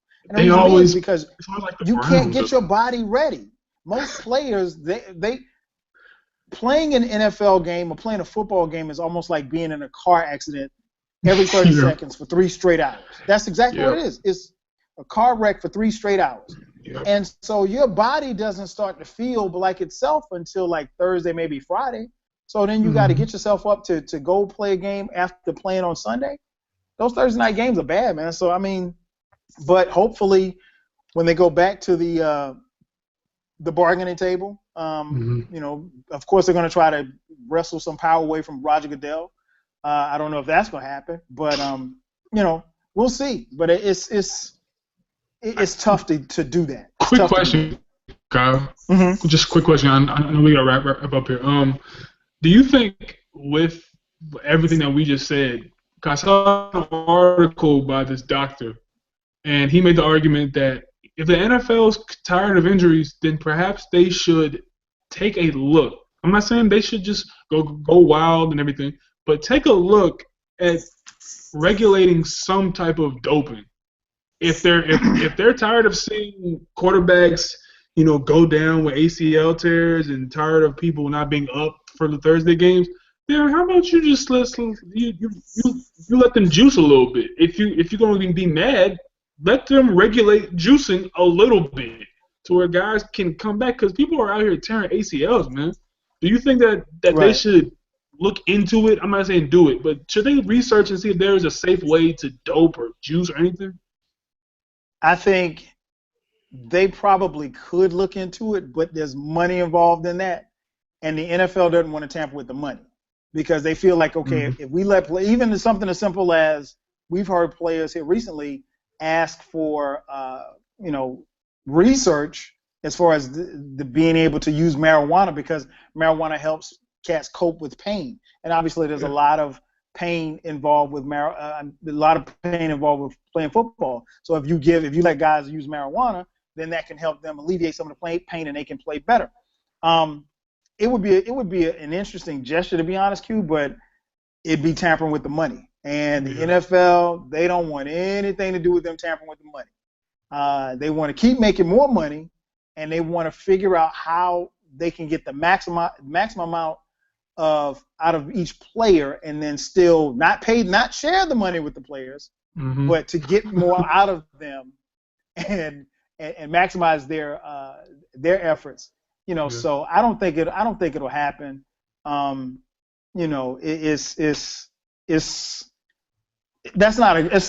think that's an idea worth broaching, but it's touching the money. And I don't know who Lynn 10 coming in the chat room talking about Colin Kaepernick. I'm sorry, sweetheart, but we talked about that like an hour ago. Too late to be trolling. Anyway, before we get out of here, man, we talked about a lot of stuff tonight. Obviously, a lot of it heavy. We're going to lighten it up a little bit, man. Let's do some one gotta go before we get out of here. Of course, all of these one gotta goes are not from me. They're from my homeboy, my man Eclectic. You can follow him on Twitter at Eclectic with a K, or you can follow him at one gotta go. So let's start first with sports. Ken, football conferences, one gotta go. Pac-12, ACC, Big Ten, or the SEC. One gotta go.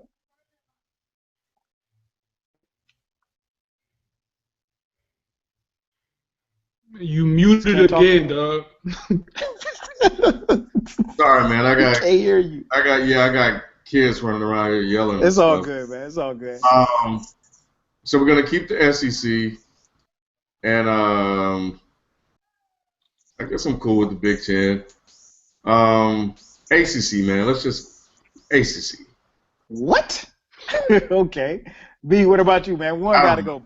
Pac-12, ACC, Pac-12, Big Pac-12. Let me get it out. What about you, Q? Who's got to go? Pac-12. Yeah, I got to get rid of Pac-12. Pac-12 ain't what it used to be, man. It ain't what it used to be. Fun. All right, so now let's move on. Let me give you another sports one. This is radio, TV/radio. One got to go. Russillo and Cannell, Mike and Mike, his and hers, or first take? Q, who's got to go? I got to go with first take just off the strength of Stephen A. Smith constantly disgracing his black card, so I'm going to have to get him out of there. Okay. What about you, B? Russillo and Cannell, Mike and Mike, his and hers, or first take? What was the first one you said? Russillo and Cannell. I swear to God, I don't even think I even heard that or watched that before. They come on ESPN? Yeah, Russillo and Cannell on ESPN Radio. Well, I swear I've never.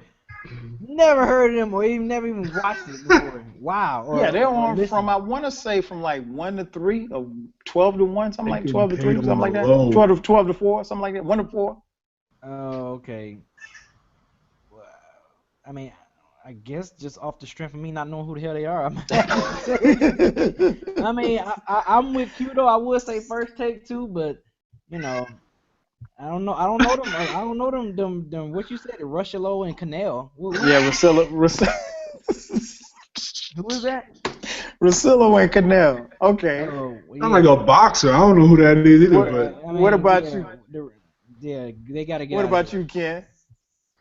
I'm with B, man. I know Russillo because I think he used to be on Stephen A's show. Yeah, I he'd don't be know on there nothing sometimes. about He him. would be on with he would be on Scott Van Pelt as well when Van Pelt was on the radio. Yeah, but he's not that interesting to me. So yeah, he got to go, man. I like his or hers. Man, oh Jesus, I don't even know if I really like the new First Take, to be honest. So it would honestly be between the two of them. Yep. But I guess since I haven't ever listened to Russillo, we can get rid of him. Yep. Bye bye, Okay. Shillo. All right, I'm getting rid of First Take like you said, just on the strength of Stephen A. Smith. So you got to get up out of there. All right, so B, quarterbacks, Jay Cutler, Colin Kaepernick, RG3, or Ryan Fitzpatrick. One got to go. So Jay Cutler, Colin Kaepernick, RG3, RG3. or Ryan Fitzpatrick from the Jets.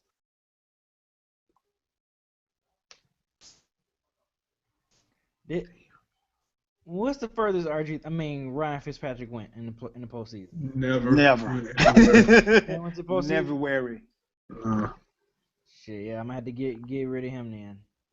Okay. What about you, Q? I'm gonna go with Jay Cutler. Even though he did get to the NFC Championship game, he started getting his cycle, and he had to sit out on the sideline because he had a damn foot injury or something. I don't know what it was. Punk. What about you, Ken? I think it was his thumb, right, or his He said a thumb injury, dog. or something like that. It was. I'm gonna look this up, man. So, He's so disappointing. Cutler injury in playoffs. For me, I man, think it was his knee. I I could have sworn it was his thumb, bro. Jay Cutler hurt thumb. Nah, anyway, it don't really matter. It hurts thumb. You know what? I think Ryan Fitz. Yeah, he fractured his. Oh, that was in 2011. Anyway, it don't matter. Look, I think Ryan Fitzpatrick, man, is to be applauded for what he did to the Jets, man, because he took his last season, man, and he leveraged that into into a payday for him. Considering the way Ryan Fitzpatrick's career has always been, he took advantage of that career year, as they say in baseball. Mm-hmm. But he got to go, man. I don't want to risk Ryan Fitzpatrick having to drop back, look at coverage, and figure out who he's going to throw to. At least I know when Colin dropped back, he can at least run for about 40 yards. he can't right now. He can't throw it worth a damn. But at least he's quick enough to get to the outside and run for about 40 yards before they tackle him. So yeah, I'll take him and Cutler, because Cutler is actually not that bad in the fourth quarter. He had a He's not that good either. And no, he's not. And man, I'm not gonna kick out the homie RG3, man. So yeah, because I thought they did him dirty last year. So somebody got to stand up for his brother. All right, so who's leaving, Ken? Because I think you gave me 4 I said answers. Ryan Fitzpatrick. He gotta go. Okay. All right. Okay. Yeah, I'm with you, Ken. Fitzpatrick got to go. All right. Let's move it over to food real quick. wow. Food. BZ 430. Food. One gotta go. Salmon, lobster tail, crab legs, or shrimp. One gotta go. Salmon. No, lobster Okay. tail. Lobster tail. Okay. Yeah, Lobster salmon, tail. lobster I get tail, Well, fuck. salmon, lobster tail, crab legs, or shrimp. Yeah, crab legs and shrimp is definitely staying. I'm sorry. I'm too much. Hey, look, I'm too black, man. I love my damn crab legs and my shrimp. But oh man, it's a tough one between salmon and lobster tail. I'm gonna go with salmon. I'm just gonna go with salmon. Shit. Okay. What about you, Q? First off, we eating healthy 2016, so salmon is going nowhere. Got to get that steamed Okay. salmon. Shrimp is going nowhere. That is a black cookout necessity. Got to have the sandals on when you cooking that. And lobster tail is going nowhere because it's the most substantive of all seafoods. You get a nice little piece of everything. You get a nice piece of meat. Crab legs gotta go, bro, because those are hit or miss. You can get some Weasley crab legs with just a little piece of meat. You dangling it in the I don't know where man. you been getting your crab legs. Yeah, I don't know where you get yours from, Q. Yo, my mom is from Baltimore, Maryland. That is crab capital. She always bring home some And like you crab gotta legs. say you kicking off crab legs? Man, it's gotta go, bro. It's gotta go. No. Lobster tail and butter. This is tough for me. tripping. I'm gonna say, damn. I'm gonna say shrimp begrudgingly, cause I can't. What? The rest of them I gotta have, man. I gotta, and I love shrimp too, but matter of fact, I might try lobster tail on the grill this weekend. Yeah, I'm gonna go. Y'all just made me think about it. I'm now getting hungry. I'm serious. I may try. I've never tried it on the grill, so y'all see me grilling out this weekend. You know why? There'll be some lobster tail on there. Sandals on. Yeah, oh yeah, no question. Yeah, so it's shrimp. I hate it. I hate to do it. All right, so let's throw it over to hip hop real quick before we get out of here. Wait. How about the Ken and pick here? Oh, I'm sorry. My bad, Ken. No, it's all good. I really don't want to answer. Because two of the items on here I just can't stand because you got to use your hands, and I don't like to get my hands dirty like that. Oh, Crab legs, lobster tail, because you got to do that's too much work, man. Lobster tail. I think. So definitely keeping the shrimp. I really don't care for salmon like that. Salmon is the best. Yeah. Which one's messier, crab legs or lobster tails? You can cut lobster tail. Yeah, you can cut lobster tails. Can you? Lobster tail isn't as messy as lobster tail that you. Is that lobster? That's not lobster. Get crab legs out of here, man. That's too much work, man. You gotta get the pliers. But the reward is so great for me. Oh man, for that little piece of meat. Yeah, but it's good though, man. It's good. It's good. No, it's good. It's you not get worth it. butter, you dip it in that butter, man. Yeah, dip it in that butter, man. There it is. I feel like you do. I feel like You can laugh if you want to. arts and crafts, laugh if you man, to want get to. to your food. He's so All black. right, let's throw it over to hip hop, man. I actually got into an argument. I actually got into an argument about this the other day. All right, hip hop. Q. What's up? And Q. I'm gonna assume that you've heard these albums. I have. 50 Cent, The Massacre. Jeezy, Thug Motivation 101. Okay. Lil Wayne, The Carter 2. Okay.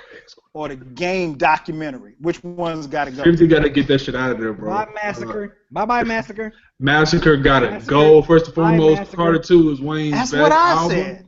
Carter 2 is Wayne's best album. Jeezy 101, that put Jeezy on the map as one of the best trap rappers of all time. And what's the last one you said? You said Game documentary? Game That's classic. documentary. You got Cool and Dre, Dr. Dre, Kanye beats on there, Just Blaze. I would Get out say of there. classic, but it was a great Massacre, album. name 3 songs off the Massacre. Batman and Robin.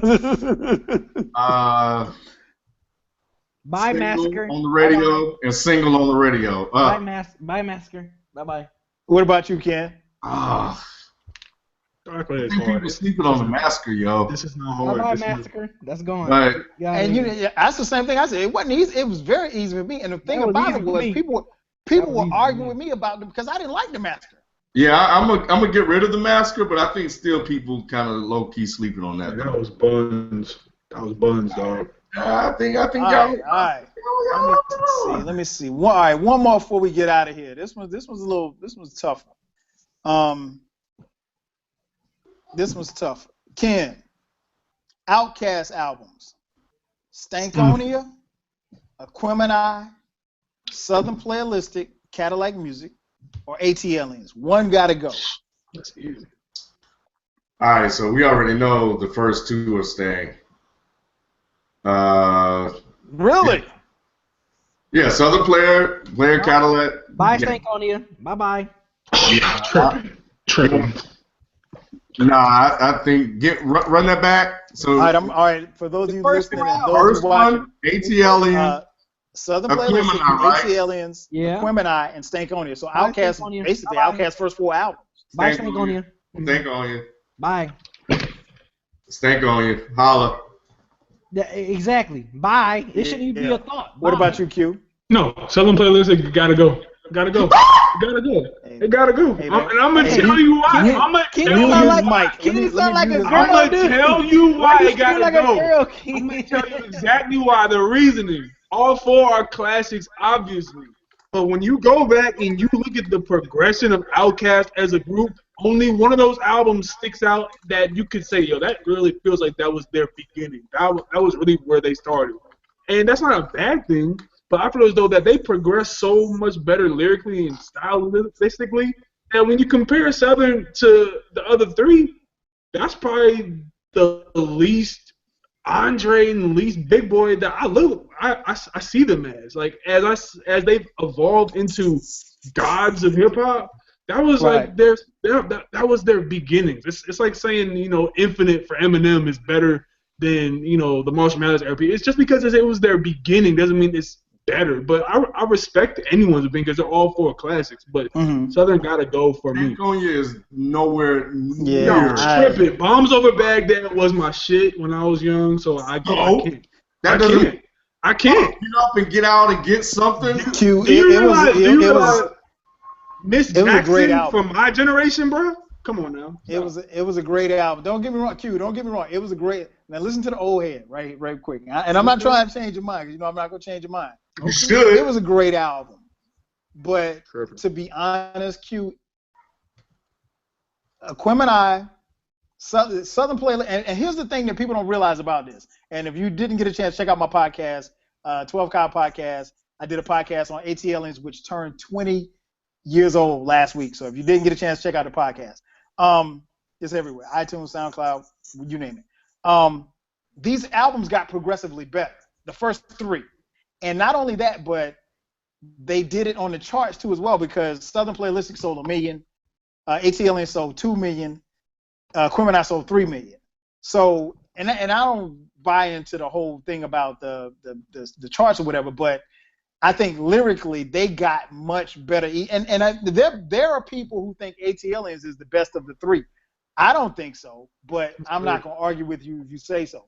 But trust me, Q, go back and listen to it. That's all I'm going to say. I love Southern Playlist of Cadillac Music. Do not get it twisted as me saying that this is like a trash album. I'm just saying is that for me, think about this, bro. I was 5 years old in 2001. I was 5 years old. Yeah. So when I was riding in the car in the backseat, guess what I heard? I am for real. Come on, bro. That's my generation. So I got. We need to talk to your parents. So they should have played something else. Gasoline Dreams. Stop. Stop. I wasn't even born when What's Going On came out. That's no excuse. I don't care. What does that mean? You're like 25. You're trying to place your nostalgia on your selection. Hey, Ken. Yeah. Ken. Yeah. You know What's Going On came out in 1967. You was born, boy. Exactly. He was 25 years ago. What are you talking about? Like, come on now. Like, bruh, like Stankonia is good, man. It's really Explosions. Bombs Over Baghdad. That beat was made in a laboratory, dog. Like, come on now. Hey, like so fresh and so hey, clean, snapping and trapping. Please stop. Killing Mike verse. Stop. Hey, real quick. I'm looking at a headline. It say ex-NFL star apologizes for Kaepernick mess. Rodney Harrison quickly backtracks on his yeah, of course he saying back. that the 49ers quarterback isn't African American. Oh Lord. Yeah, he I gotta had to read back this because later. that's one thing you can't do. You gotta can't read this question later. whether or not somebody's black or not. Rodney Harris is a clown. He's trying to stay relevant. All right, one more before we get out of here. Don't get me started on. Q, you can abstain from this one if you don't know because these albums are older than you. Okay. So All right. B, I'm gonna throw this to you. One got to go. Raising Hell. It takes a nation of millions to hold us back.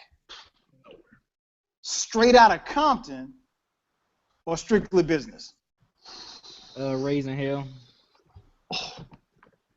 Blasphemy. That's blasphemy. But listen to the albums you just named. Oh wow. I'm going Raising Hell. Gotta go. Sorry, sorry, Run DMC. All right, so for those of you listening, those other three albums are more important to me than Raising okay. Hell. So for those of you listening and those of you watching, Raising Hell by Run DMC. It Takes a Nation of Millions to Hold Us Back by Public Enemy. Straight Outta Compton by NWA, and EPMD's Strictly Business. Ken, which one has to go? Raising Hell. Thank you. No. Thank you. No. What you think, Because I know my answer. You know, to be honest, I can't even answer. Oh, get out of here. Yeah, he abstained. He abstained. If I had to pick one, man, I don't know, man. Raising Hell. Because Raising Hell. Three of them are from 1988, the greatest year in hip hop. Now 96 probably. I can't do it, man. 96 is right there. 96 is right there. Matter of fact, a podcast is coming. 96 versus 1988. Damn. If I had, you know what? If I had to pick, if you held a gun in my head, I guess I would pick Raising Hell. But I can't do it. That's tough, man. Damn, it's tough. That's all you had to say. I'll be that person. Y'all don't want me to be to be that person. I'll be that person. Have you heard any of these, Q? I've heard. Q, have you heard any of these? Have I heard Public Enemy? Have I heard EPMD? Have I heard? Okay. Yes, of course. I'm just asking. Obviously, I don't know. Obviously, man. I'm a historian of hip hop. Ken doesn't like to agree, but no, Straight Outta Compton has to go, and I'm gonna tell you why. I'm gonna tell you why. Go ahead, Q. Go ahead, Q. I'm listening. Straight Outta Compton gotta go because I can't play that album all the way through without skipping tracks. I can play Raising Hell all the way through without not skipping a track, and I'm gonna tell you why. Straight Outta Compton, Fuck the Police, Gangsta, Express Yourself, and Dope Man. That's 5 songs out of the 13. Other ones are okay. You got Dre doing, it's okay, man. It's good. It's classic. It's revolutionary for hip hop. But in today's age, dude, parental discretion advised, like something like that. I ain't the one. I'm not really feeling that. My Adidas is I ain't tricky. the one is a classic. I ain't really fucking with that. Raising Hell, Is It Live? You Be Illin'. Yeah. Come on now, like I can play that all the way through without skipping a single song. So when it comes down to my enjoyment of the albums, I'm going with Straight Outta Compton because I don't enjoy all the songs. I enjoy every single song on Raising Hell, and it's held up very well because they blended a lot of genres within that. So you know what, Q? I will give you a pass on this, and the reason being is that I've had this discussion with a lot of people, and people have made the case that there are 2 songs in particular that they don't particularly care for, or at least one song that most people don't particularly care for on Straight Outta Compton, and that's something to dance to. And that's the last track on the album by Arabian Prince. That's a skippable track. And I listened to it only because this came out in '88, and that was my joint. And I used to dance to this song. But other than that, I have no reason to listen to it because it's not a great. It's a decent song. It's not a great song. It was almost like a throw-in song, if you ask me. So I won't necessarily. I may have beef with the fact that you picked NWA, but your reasoning I understand, because most people will tell you, a lot of hip hop historians will tell you that Something to Dance To is the only song on NWA's Straight Outta Compton that they skip. That's the only one that they skip. So, but yeah, go back and listen to that. And for those of you listening and those of you watching, if you had not heard any of these albums, do yourself a favor and listen to them. They're great albums. Classic albums. Ken look pissed. Ken is so destroyed. Yo, we need to, Ken, man, it's okay. Dude, man, we might need to do a podcast on this. We might all need to do a four are podcast. classic. Do not get it twisted. All four are classic. Ken is destroyed. You just asked me if I pick. Ken, you want to? It's time for us to get up on out of here. Oh, we got to get out of here, man. This is a sports show. I'm gonna let it go. That's the other show. Oh man. You know, I said it was trash or something. I didn't say it was trash. I said you making me pick. If you make me pick. Ken ain't gonna talk to you for another 2 days, man. Hey, man. Thanks everybody for checking out the show. If you have any questions, comments, if you have any concerns, if you want to talk trash about what we had to say, or you have issue with what we had to say, hit us up on Twitter. Don't jump in the comment section and be commenting about stuff that we're not going to read 2-3 days from now. But seriously, we want to thank you all for checking us out.